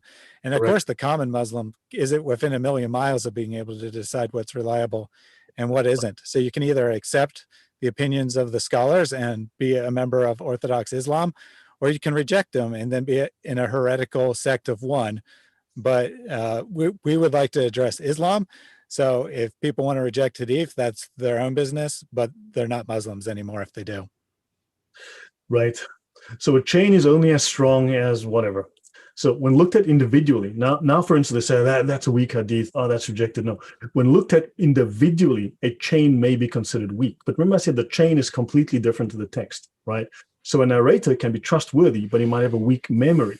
But if there are other chains on the same thing, like 2 or 3 other chains, then these chains corroborate each other and it increases the reliability of the narration. So in other words, it gets rid of, you can ignore that guy because, it's replaced by someone else. So the chain is now a separate entity to the text. And a weak hadith, now notice, a weak hadith, well, these Muslims that lie to us all the time, has a weak chain. The word weak only refers to the chain. It has nothing to do with the text of the hadith, right? So a weak hadith has a weak chain, not weak text. Understand that point. And a weak chain, a single weak chain can be offset if there's 2 or 3 other chains that are accepted. And you can ignore that one. Then it's no longer weak. They can say that's a weak chain. Yes, it has a weak chain, but it has 5 totally solid chains. And that's how they fool us. Understand that. They'll lie to us like that. Now you may have heard of this guy. Really, really popular. We all love him. And this show is dedicated to Sheikh Yasser Qadi. I think we all owe him a lot of things. I hope you guys have sent him like flowers or cards or chocolates or something, because man, we owe this man a lot. Poor guy. So understand that hadith abrogate hadith. Just like the Quran abrogates the Quran, verses in the Quran, newer ones abrogate older ones. By the same token, newer hadith abrogate older hadith. But I need you to understand, hadith also abrogate the Quran. And here's a question. Does any of you have a list of the non-abrogated verses in the Quran? Do you? No, you don't. They've never given it to you. No scholars give. They don't want you to know. So understand. So you've got old verses abrogated by newer verses. So you've got a collection of the newer verses. Yes, that you probably do. But you don't know which of those verses were abrogated by the hadith. Do you? No, you don't. Yeah. They never told you. So you don't know which of these non-abrogated verses were abrogated by the hadith. And you don't know which of those hadith were abrogated by other hadith. Do you? No, you don't. That's the scholars know. That's their little secret. And that's how they lie to us and fool us. So this is an introduction to the sciences. But before you go to the material from Qadi, there's a couple comments from the chat I wanted to address. First from Wooter, super chat. So thank you very much for that. Yeah, Hillslide said, this is really helpful stream because the common Muslims abuse the classification so much. They play with the class like Momo played with Aisha. It's ridiculous. Thank you for the feedback like that. It's really hard for us to tell which presentations are more helpful. So feedback by that really helps us a lot. And the reference to Aisha, it was great there. And then lastly, from NN was, the Quran is an opaque revelation. So without al-Hadith to explain this literary disaster, aka the Quran, it would have no meaning. And that's one of the things we've been hitting on these shows lately, is that we have this idea as Christians that the Quran is just like the Bible, that Muslims go to the Quran and they get their doctrine by exegeting the text of the Quran like we exegete the text of the Bible. And that's the totally wrong perspective to have. And Muslims want us to have that perspective, because as long as we're playing the what does the Quran mean game, well, they can say it means anything, because the text is quite unclear despite its internal claims. But the scholarly interpretation of it is definitive. It's the common Muslim is not allowed to interpret the Quran for themselves. They have to listen to their teachers, hear what they say, memorize it, regurgitate it, and obey. And that's the extent of learning in Islam. Yeah. So what I explained to you is serious. This is real. Verses in the Quran abrogate verses in the Quran. And then those verses are then subsequently later abrogated by hadith. And then those hadith are abrogated by hadith, because as the understanding or the desire changed, they altered all these things. So you don't know. You don't have that list. I don't have that list. What I do have is the scholarly texts and the Sharia and the fiqh. These are where their final interpretations, their final opinions all coalesce. That's what we can find. Yahya is here to cause confusion, like all of these. Quran is never like the Bible. Yeah, exactly. The Quran makes no sense. Quran was written by aliens, ancient aliens, dude. Well, you know, he actually just agreed with me. I said we mistakenly treat the Quran like it's the Bible. Exactly. But you treat the Bible or the Quran quite differently than we treat the Bible. We treat the Bible as the final authority, and you treat your scholars as the final authority.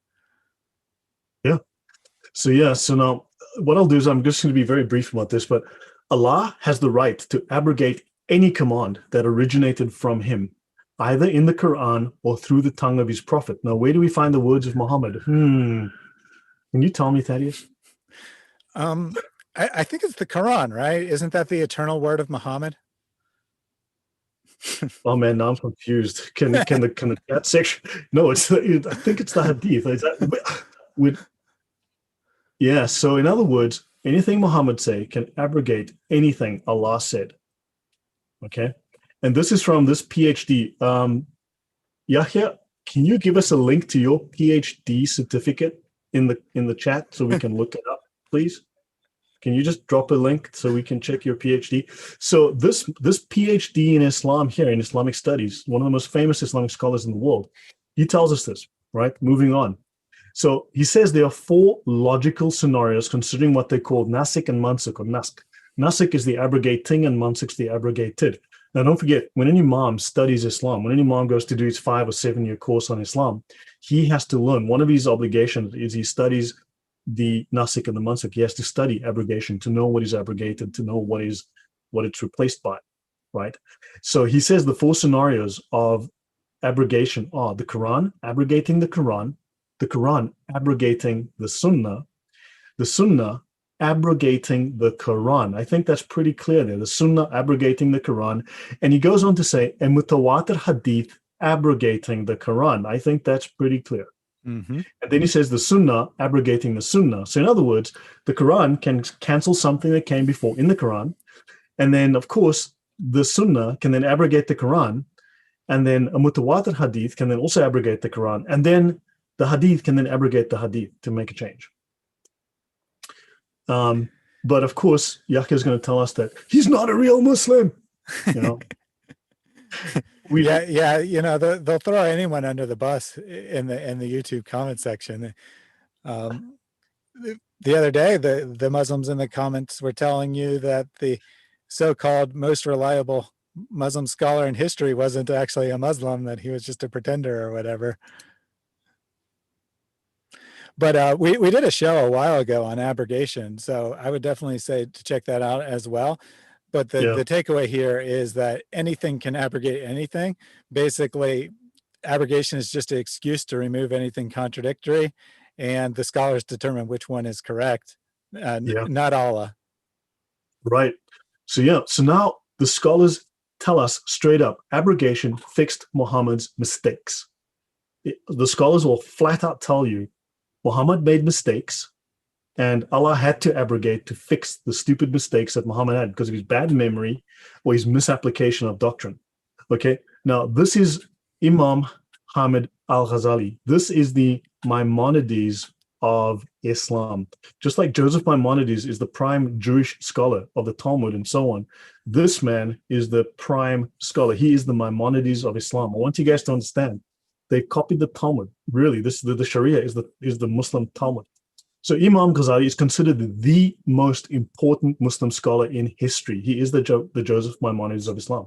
He's unanimously accepted as a Hijri Mujaddid, or centennial renovator of religion. The theory goes, every 100 years, a great scholar will be born who will refresh the faith, who will inspire people and renew the faith. His works were so highly acclaimed by his contemporaries that he's the only Muslim to be called Hujjat al-Islam, meaning Islam's foremost authority.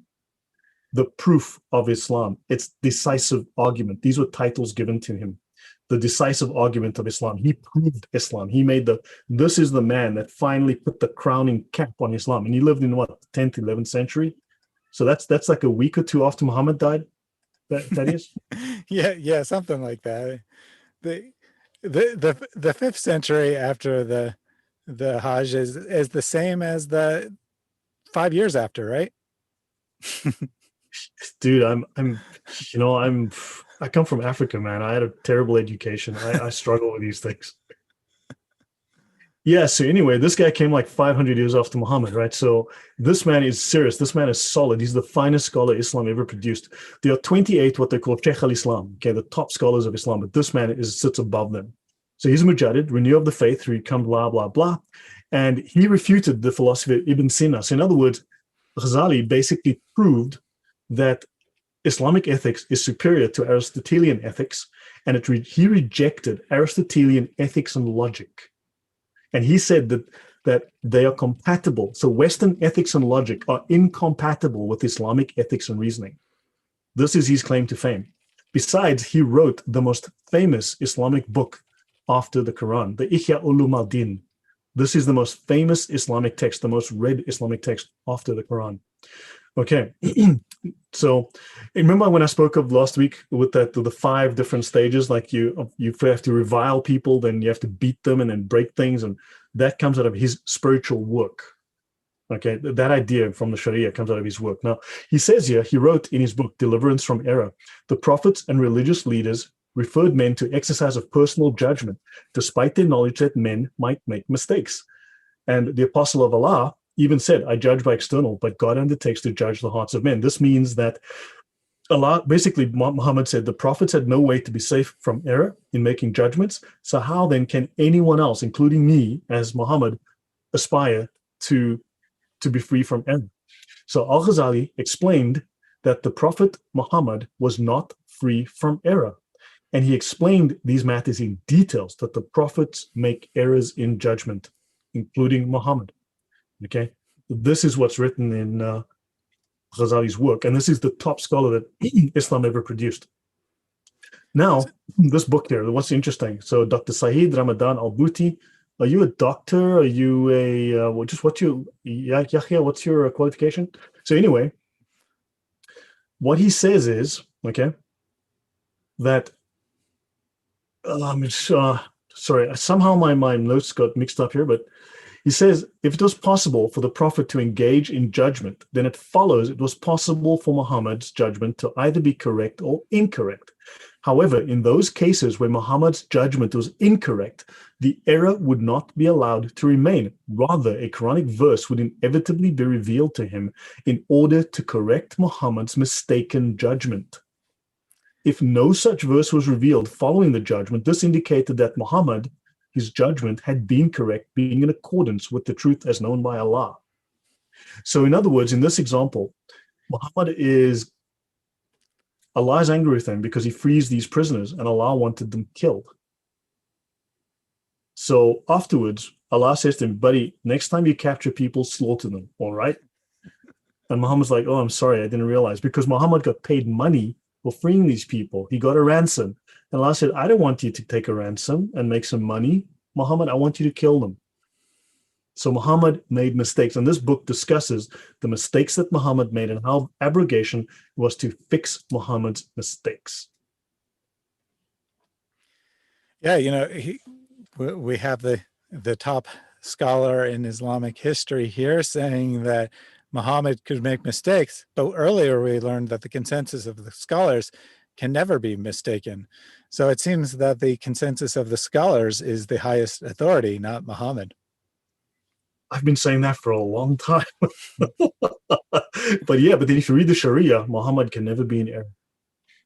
Okay, whatever. But the scholars are saying that in the Sharia, whatever. So back to the Sharia, seeking knowledge is an obligation upon every Muslim. So we'll be winding down now, ending up. So the meaning of this hadith, though the hadith itself is not well authenticated, in other words, being weak, it is true. The Sharia happily cites weak hadith. If it's in the Sharia, why can't we use them? I would assume, since you don't like weak hadith and no Muslim does apparently, could you please get to Al-Azhar and Saudi Arabia and just tell them, guys, weak hadith in the Sharia, that's wrong. We're letting you know because we know you guys are the true scholars, right? So now moving on. So having discussed lies and forgeries, we must strictly distinguish them from the hadith category called not well authenticated. Da'if, literally meaning weak. But the scholars use the term not well authenticated, so termed because of such factors as having a channel of transmission containing a narrator whose memory was poor, one who was unreliable, unidentified by name, or other reasons. Such hadiths legally differ from forgeries in the permissibility of ascribing them to Muhammad. A weak hadith can legally be associated with Muhammad, and you can derive legal judgment from it. You can create laws from it. If it is weak, how is it you can use it to make law? Good question. Yahya came up with a brilliant argument. He said that Muhammad is applying biblical teaching. Correct me if I'm wrong, but didn't we talk about earlier how Muslims have to borrow from the Bible because they have no confidence in the reliability of their own scriptures? Right. And then not only that, the Bible is Maudu. You're like, well, if not Maudu, it's Matruk. It's rejected. So this, come on, dude. Like, seriously, it makes sense. Makes sense. Yeah, please. Yeah. So anyway, moving on. Yeah, it just makes no sense, Thaddeus. It makes absolutely no sense. Now, this is, again, the reliance of the traveler, right? Discussing weak hadith, section W48.0, W48.0 from P9.5. Weak or da'if. Weak cannot simply be equated with false. We see that in the Sharia, right? Because it is possible to derive legal information from a weak hadith. Scholars do not reject them.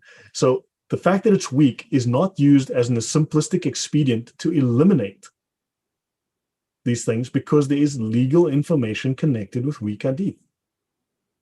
So these things carry the force of law. They are that important. So weak hadith are as valid as sahih hadith.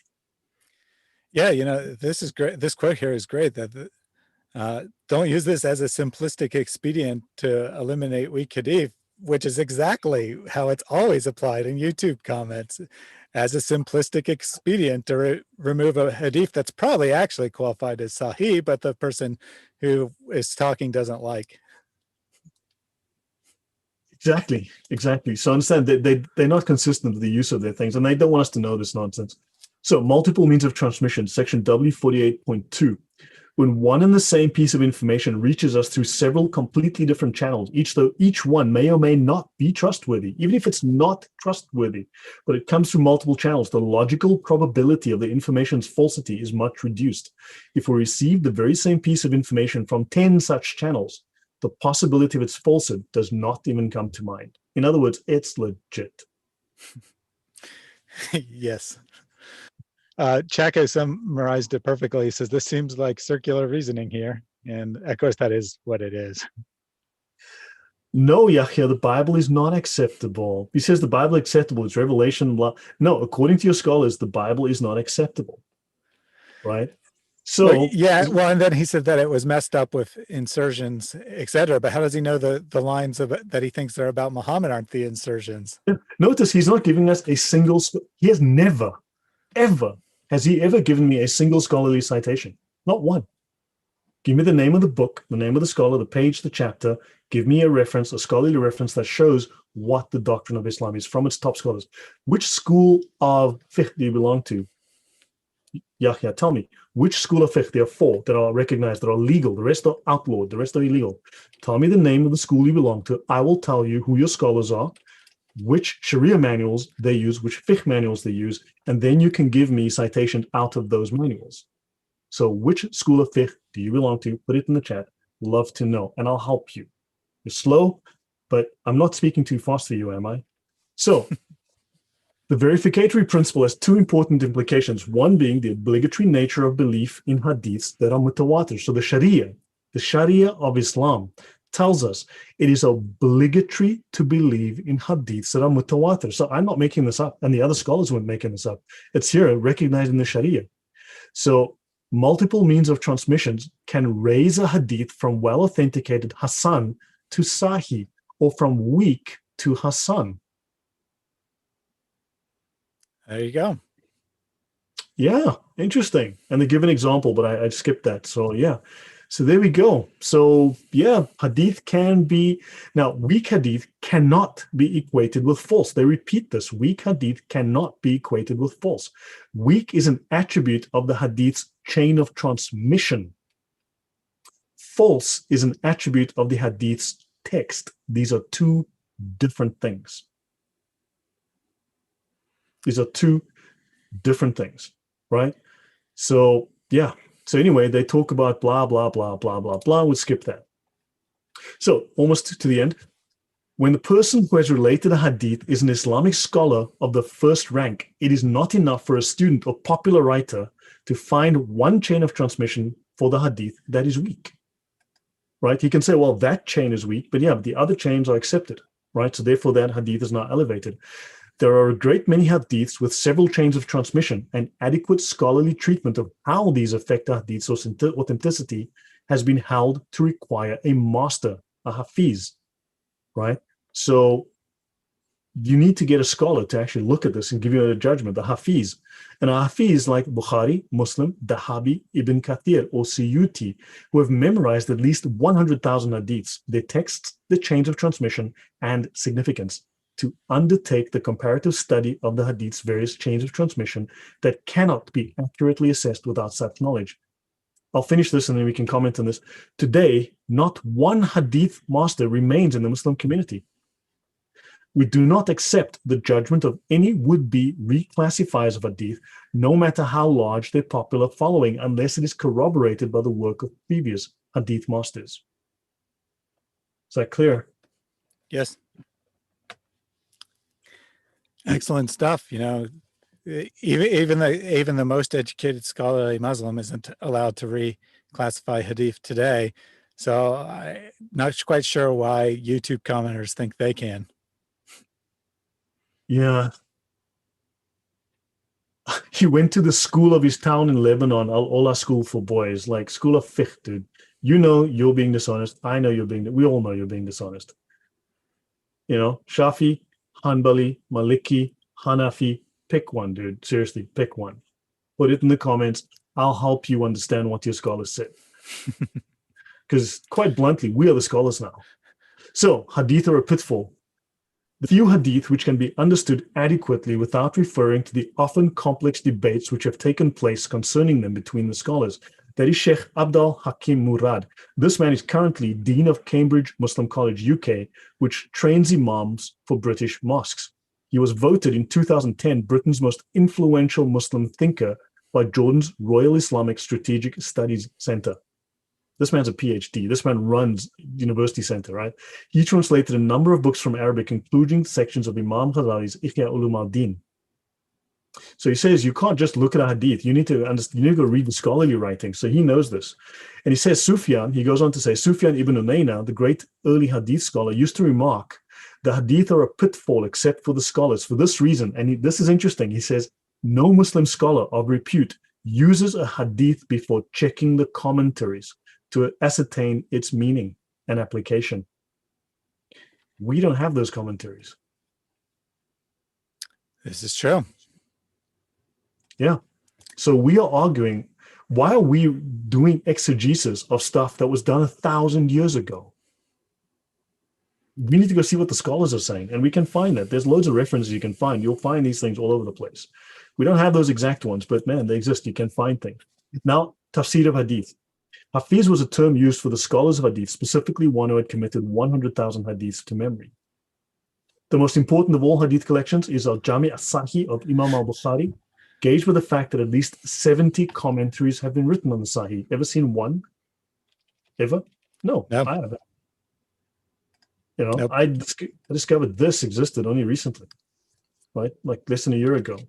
The most celebrated tafsir of Bukhari is without question the magnificent Fath al-Bari, the victory of the creator by Sheikh al-Islam, Imam Hajar al-Asqalani. Remember, he's a Sheikh al-Islam, so that means he's one of the 28 top scholars Islam ever produced, right? So appreciated by the Ulema for the doctrinal soundness of its author, complete coverage of Bukhari's material, mastery of the relevant Arabic sciences, the wisdom it shows in drawing lessons, and its skill in resolving disputes over variant readings.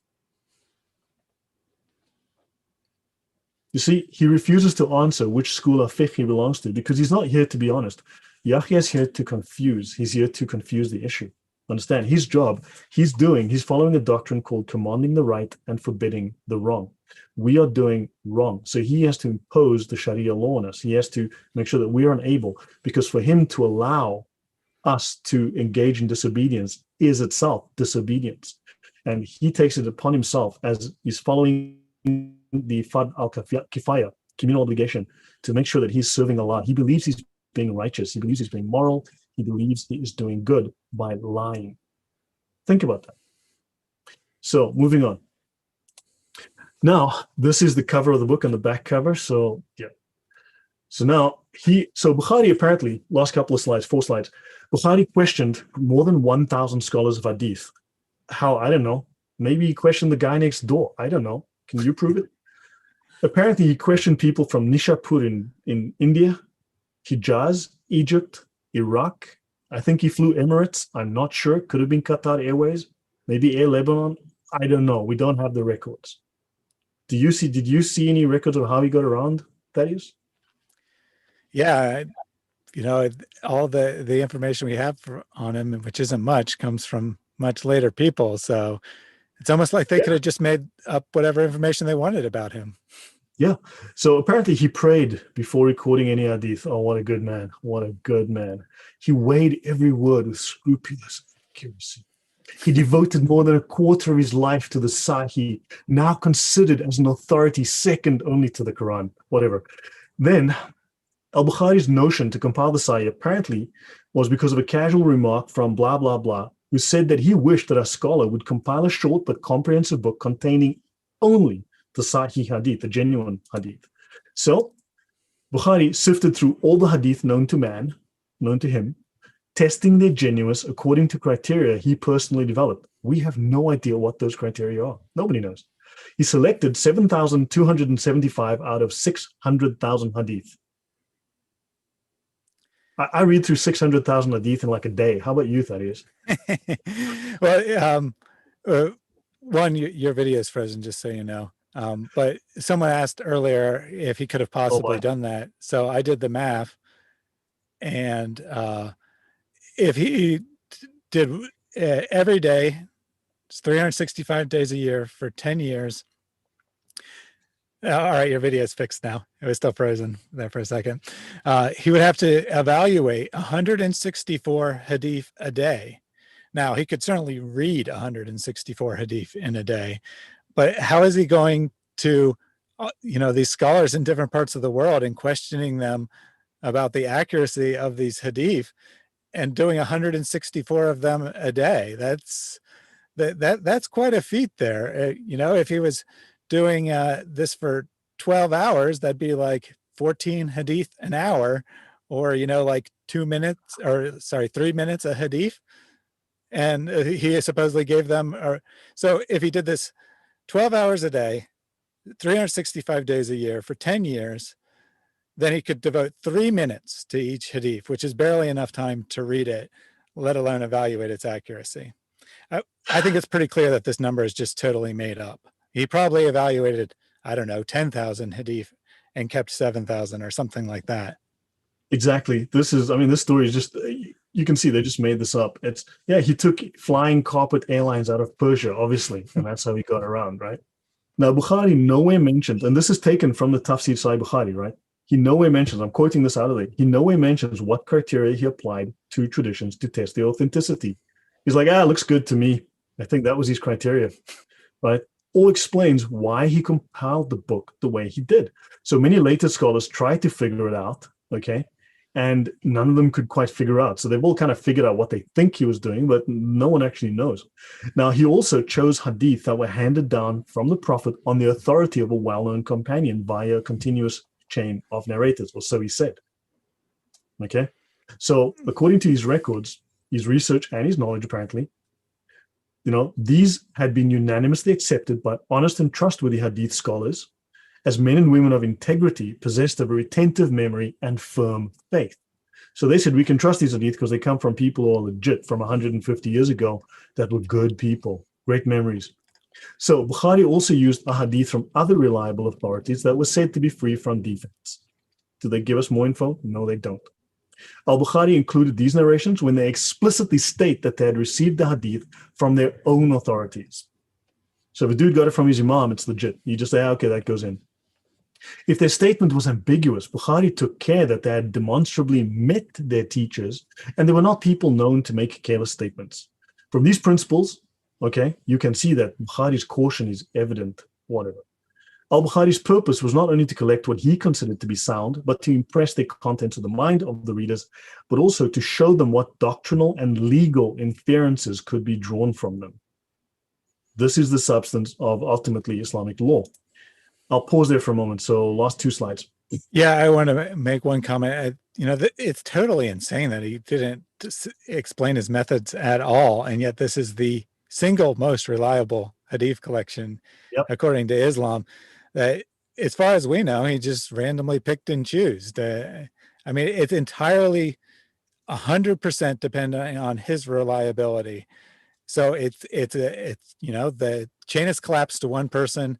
It's Imam Bukhari, and he doesn't even give you any information to verify that he used good methods.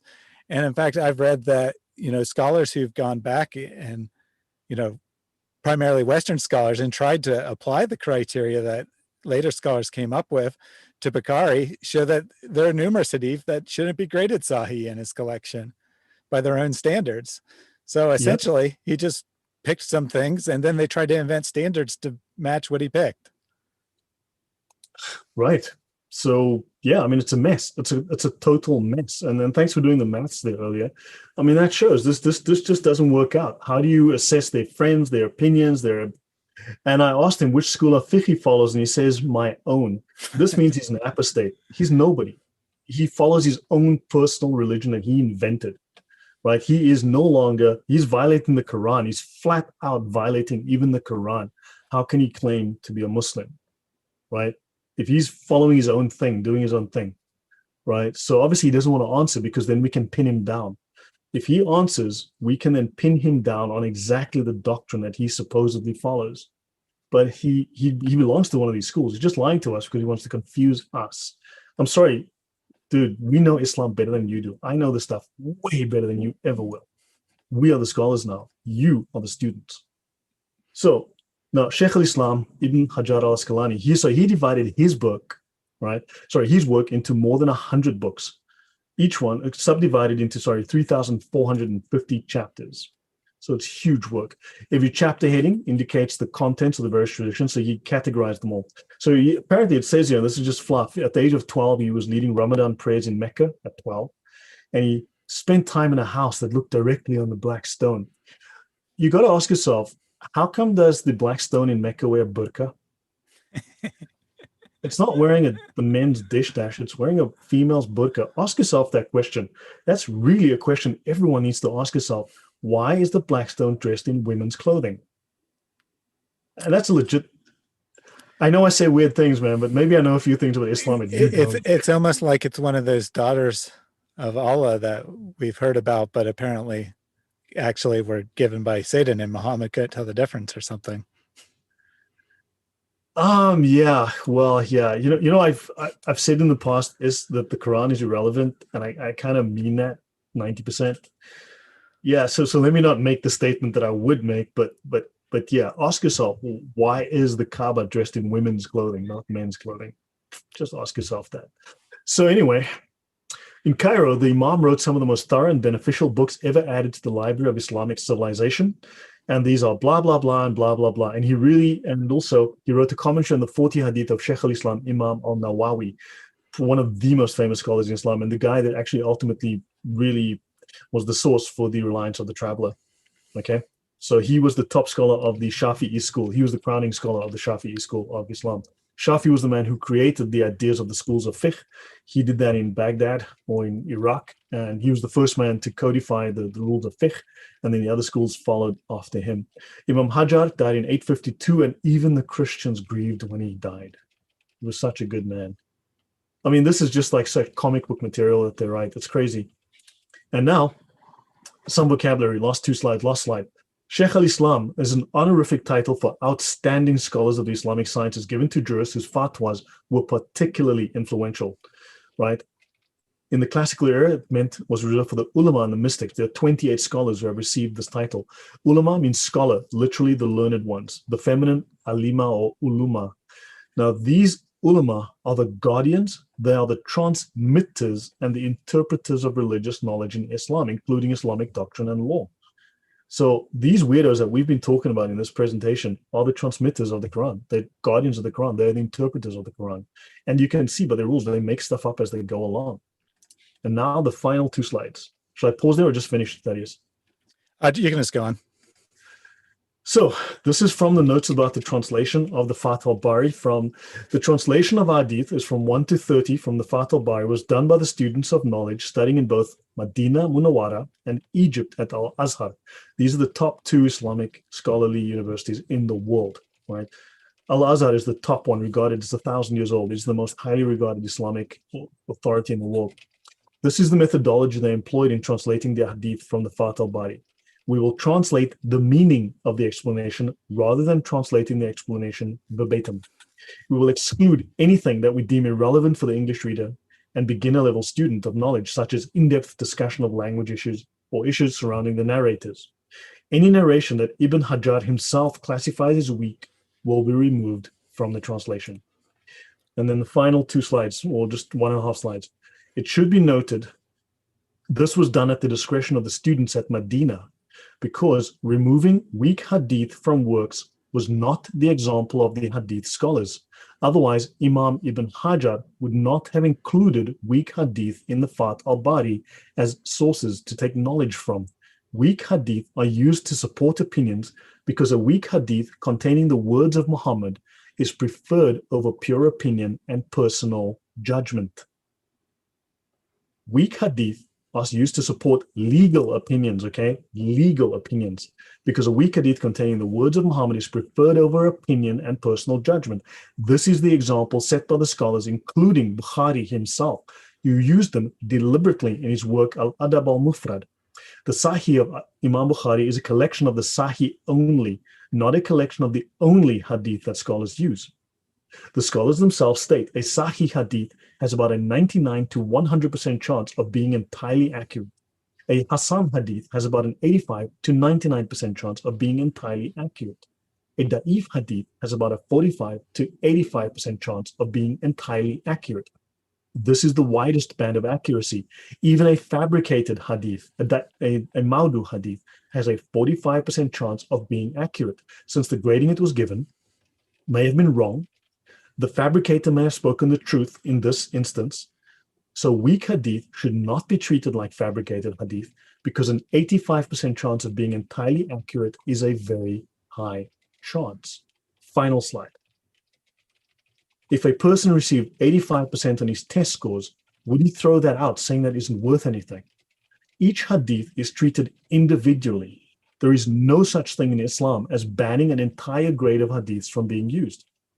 Even fabricated hadith are still studied because one scholar may grade it fabricated, while another may grade it sahih.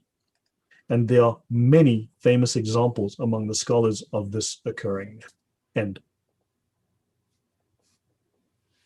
Excellent. So people have been pushing back on Yahya a little bit more.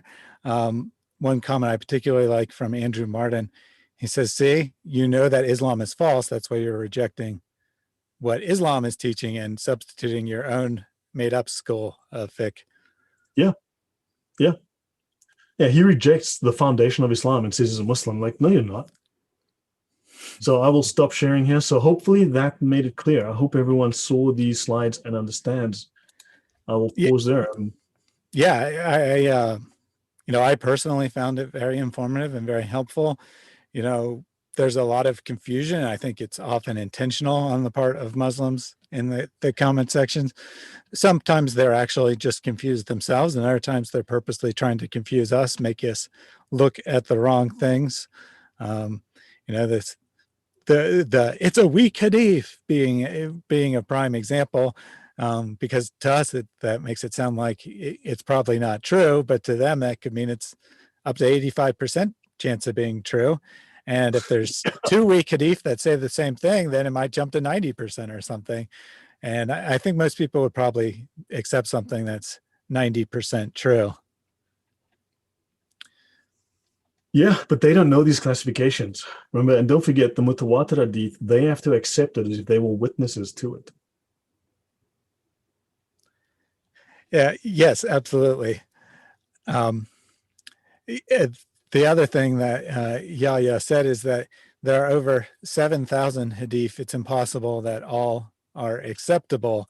Well, that's some interesting logic, because I'm pretty sure there's over 7,000 words in the Quran. Does that mean it's impossible that those could all be acceptable too?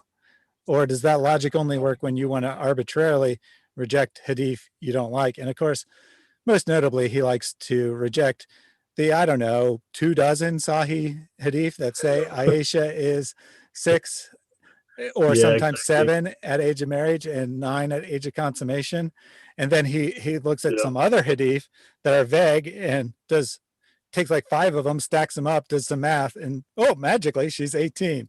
Well, you know what actual scholars of Islam say about that? They say that is a joke, and you shouldn't apologize for your prophet. Yeah, I mean, do people follow him? If he's following his own personal religion, who follows him? But also, that's a stupid statement from him, because look, we've just read through the classifications. We're not saying they're all Sahih, they're all Hassan, they're all Da'if. We're saying, look, these are the classifications, and the scholars have given them classifications already. We know they've been classified. We don't have to go wonder. We can just go look at them. So yeah, I mean, he's just confusing the issues. He's just trying to run defense for Islam. I mean, he's doing it because his imam sent him. He's not running his own religion. He's like, tell us that.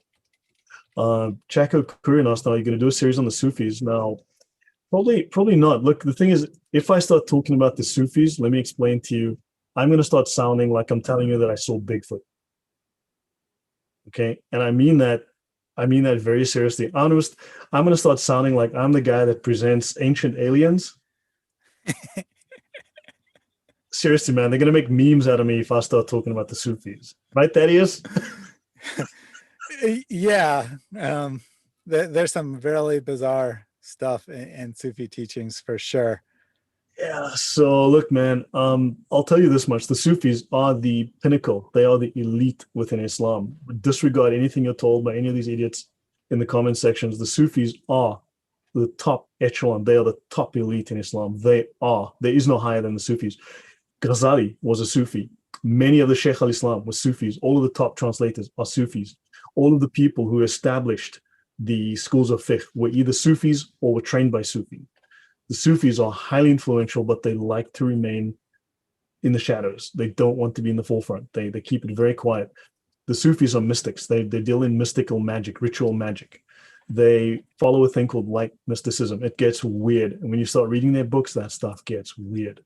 But it's really weird. I mean, seriously. And yeah, as I said, I'm going to sound really bizarre. I'm going to sound freaky if I start like I'm on drugs if I start talking about that stuff. But understand, they run Islam. They're at the top of Islam. They are regarded as the saints of Islam. And one simple example, in Al-Ghazali's Mishkat al-Anwar, it could be 2 examples then. In the Mishkat al-Anwar, they speak of that because they do a thing called light mysticism. Allah is the illuminator, right? Or the illuminant. They are the illuminated. And as a group, the Sufis are the Illuminati. In fact, Al-Ghazali writes it as the Sufis are the perfect Illuminati. The perfect Illuminati. And that's just one example of what you'll find in their books. Right. There's plenty of those. It's a weird place when you start reading this stuff. Absolutely. Just take a couple quick comments from the chat, and then if there's nothing you want to address, we can sign off. Joe DeMars called you Sheikh Lloyd, which I think is quite appropriate. And Andy Dreimer said, when a religion starts out as a lie, you have to lie more to keep the lie of Islam going. And I think that should definitely be one of the takeaways. You know, you end up with insane positions like Matthew is unreliable because there's not multiple chains from Jesus to Matthew, as if that even make sense when you're only talking about from one person to one person. What you instead need to do is you need to pass something orally for a long time, so you have lots and lots of people who know the same material. You can't write it down right away. You got to wait. If you write it down right away, that's not reliable. If you wait several generations and then you got 5 versions of it floating around, and you can cross check them and have one important person decide which one is accurate and throw out the rest and put it in his Sahih book. Well, that's beyond question. That is absolutely 100% true. And that's why you have to just, when you start out with something that's totally insane like Islam, you have to come up with insane ways to justify it. Yeah. Any comments from the audience? Did you guys learn something from this? Does this clarify what's going on in Islam and show you how the scholars really run the show, and the Quran has been superseded by Hadith and their own comments and opinions on it, and how important the Sharia is? Yeah, definitely let us know if this material was helpful, whether you'd like to see us do more introductory shows like this. One thing that we thought might be another good thing to talk about, which we kind of alluded to today, but it's how the Quran does not pass the criteria that are used to judge the reliability of the Hadith. The Quran, by their own standards, should be considered, quite unreliable, yet somehow it's beyond question that the Quran could be unreliable, so they don't apply the standards to it. They just totally ignore them. Whether we're talking about the main versions, the 1929 Egyptian edition, also known as the Hafs, that people used almost universally today. You look at the supposed isnas of it, and it's got multiple unreliable narrators in the chain, but it's the Quran, so it doesn't matter. The Quran was supposedly handed from Allah to Jibril alone to Muhammad alone, 1-to-1. That supposedly would make it unreliable, but it's the Quran, so it doesn't matter. We don't have any evidence from it going from Muhammad to any specific group of people either. We only have a chain for the version once it was written down after that fact. So we don't have any chain back to Muhammad even, but it's the Quran, so somehow that doesn't matter. Yeah, crazy stuff. I just thought I'd show this. This is from the Mishkat al-Anwar of Ghazali. And then he says that the perfect Illuminati perceived that Al-Mutta, the obeyed one, is not more than the highest other than absolute deity, and is related to him as the sun to essential light. Now, when you read this stuff is like, the guy in the Matrix at the end who's just waffles, whatever that dude is called, the chairman or whatever.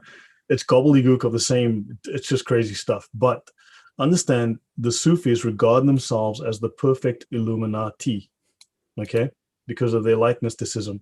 And when they speak of the obeyed one, they're talking about Muhammad, who is not more than the highest other than absolute deity, and is related to Allah as the sun to essential light.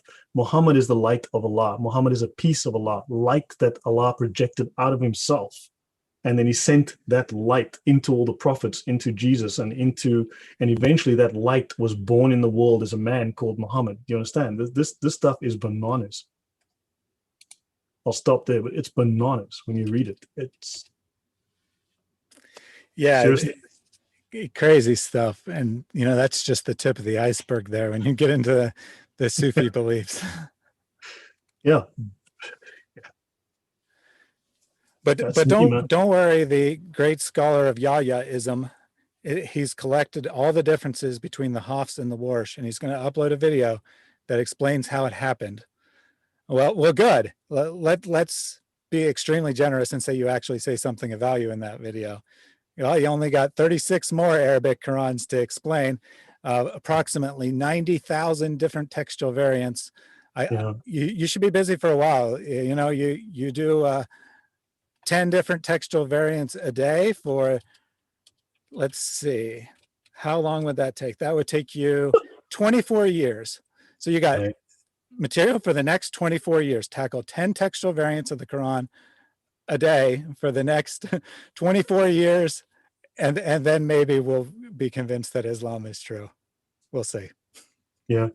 Also, one interesting argument, and I heard this from someone in the chat, and I can't remember who, but I learned a lot there.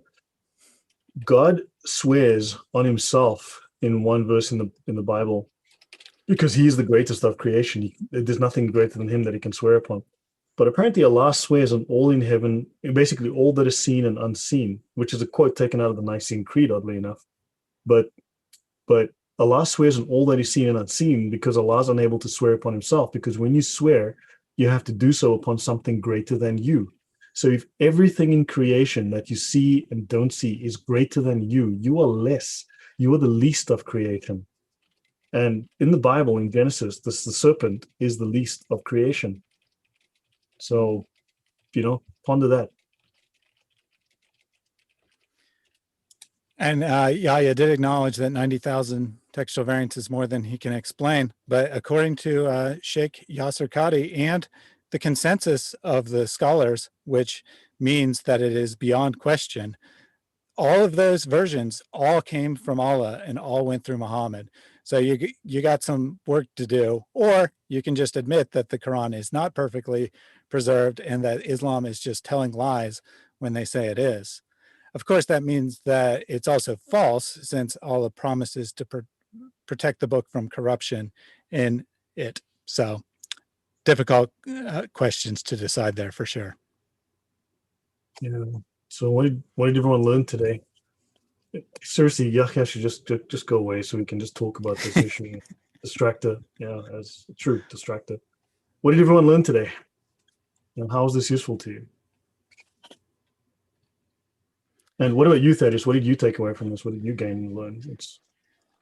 Yeah, so a couple things from our recent conversations, prepping for this and the material itself, that I take as the main takeaways. One is that when Muslims say that the Bible is corrupted, they don't mean what we think they mean. They don't mean that there's textual variants. Yeah, they'll grab a critic of the New Testament who says that there are textual variants, and they'll claim that that's proof.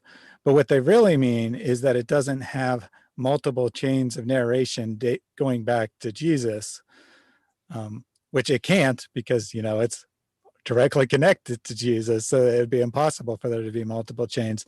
So they define that as corruption. That's the one thing. And the other one that I really take away from our recent talks is that this analogy that the Sharia law is like the Talmud of Islam. Now, obviously that might not be helpful for everyone, since not everyone is, super versed in what the Talmud is, but it exactly fits, and it makes a lot of sense given that so much of Islam seems to be borrowed from Judaism.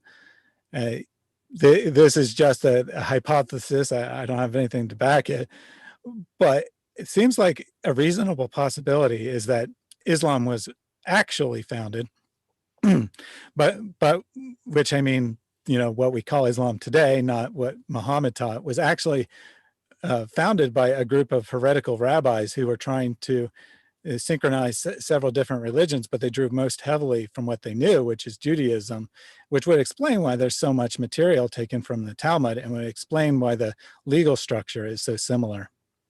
Yeah.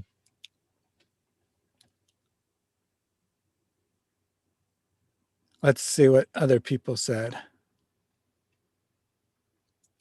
Yeah, let's just put this idiot in timeout, please.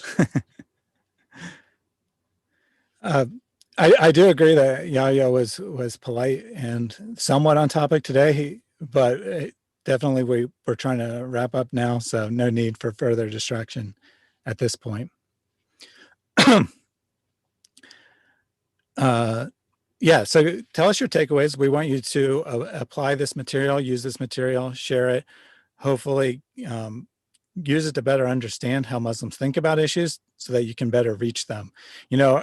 I did try to we do try to make these shows entertaining, but entertainment isn't our goal here. Our goal is education, and for more importantly, for people to apply it. If you get a bunch of knowledge and you don't apply it, that's probably not all that beneficial. But if you take the knowledge and you use it to better reach Muslims, then we're really happy. We're very satisfied with our work.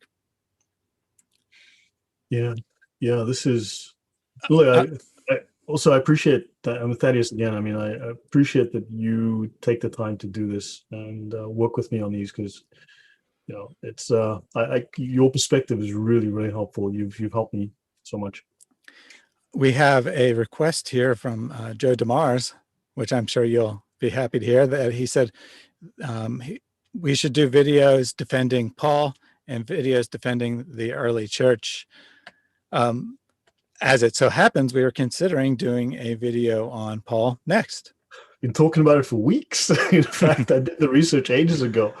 Yeah, I've got about 24 presentations ready to go. We just haven't had time to get to them. Yeah, it's always difficult to decide what to do next. The tricky part isn't finding things to talk about in Islam that are false. The tricky part is deciding which ones are most important to get to. Yeah, so yeah, I hope this gave you a new perspective. It's not the standard average talk about hadith. Hopefully this opened your eyes. I mean, in your case, this also opened your eyes to how hadith really relate to us as Christians, to the Bible, and to how Muslims think. Yeah, and knowing the criteria, the average Muslim might not know the criteria, but if we can quote the criteria and then show how, if they consistently applied them to the Bible, then they would have to judge it as reliable as well. Should give any thinking person some pause, for sure. Right. Yeah. Yeah. So look, that's it from me. Yeah, look, if you can, please subscribe to my channel. I do put up content there. I'm thinking of starting to do Q&A live streams, and I'm thinking to do short Q&As on the Sharia. I'll do a series on the Sharia, like 5 minutes, like little videos just describing, to introduce people to what it is and how it works and how it interprets the Quran and supersedes the Quran and so on. And but yeah, if you give me ideas, I'll be happy to consider those and do short videos. And hope to see you more on this channel. So tell your friends about it. Use the stuff. If you have questions, let me know. I do engage in the comments. Yeah, excellent. We had several comments saying how this was very informative and how they really appreciate the topic. So let us know in the chat, since we're about to sign off, what other topics you'd like to see us cover in the near future.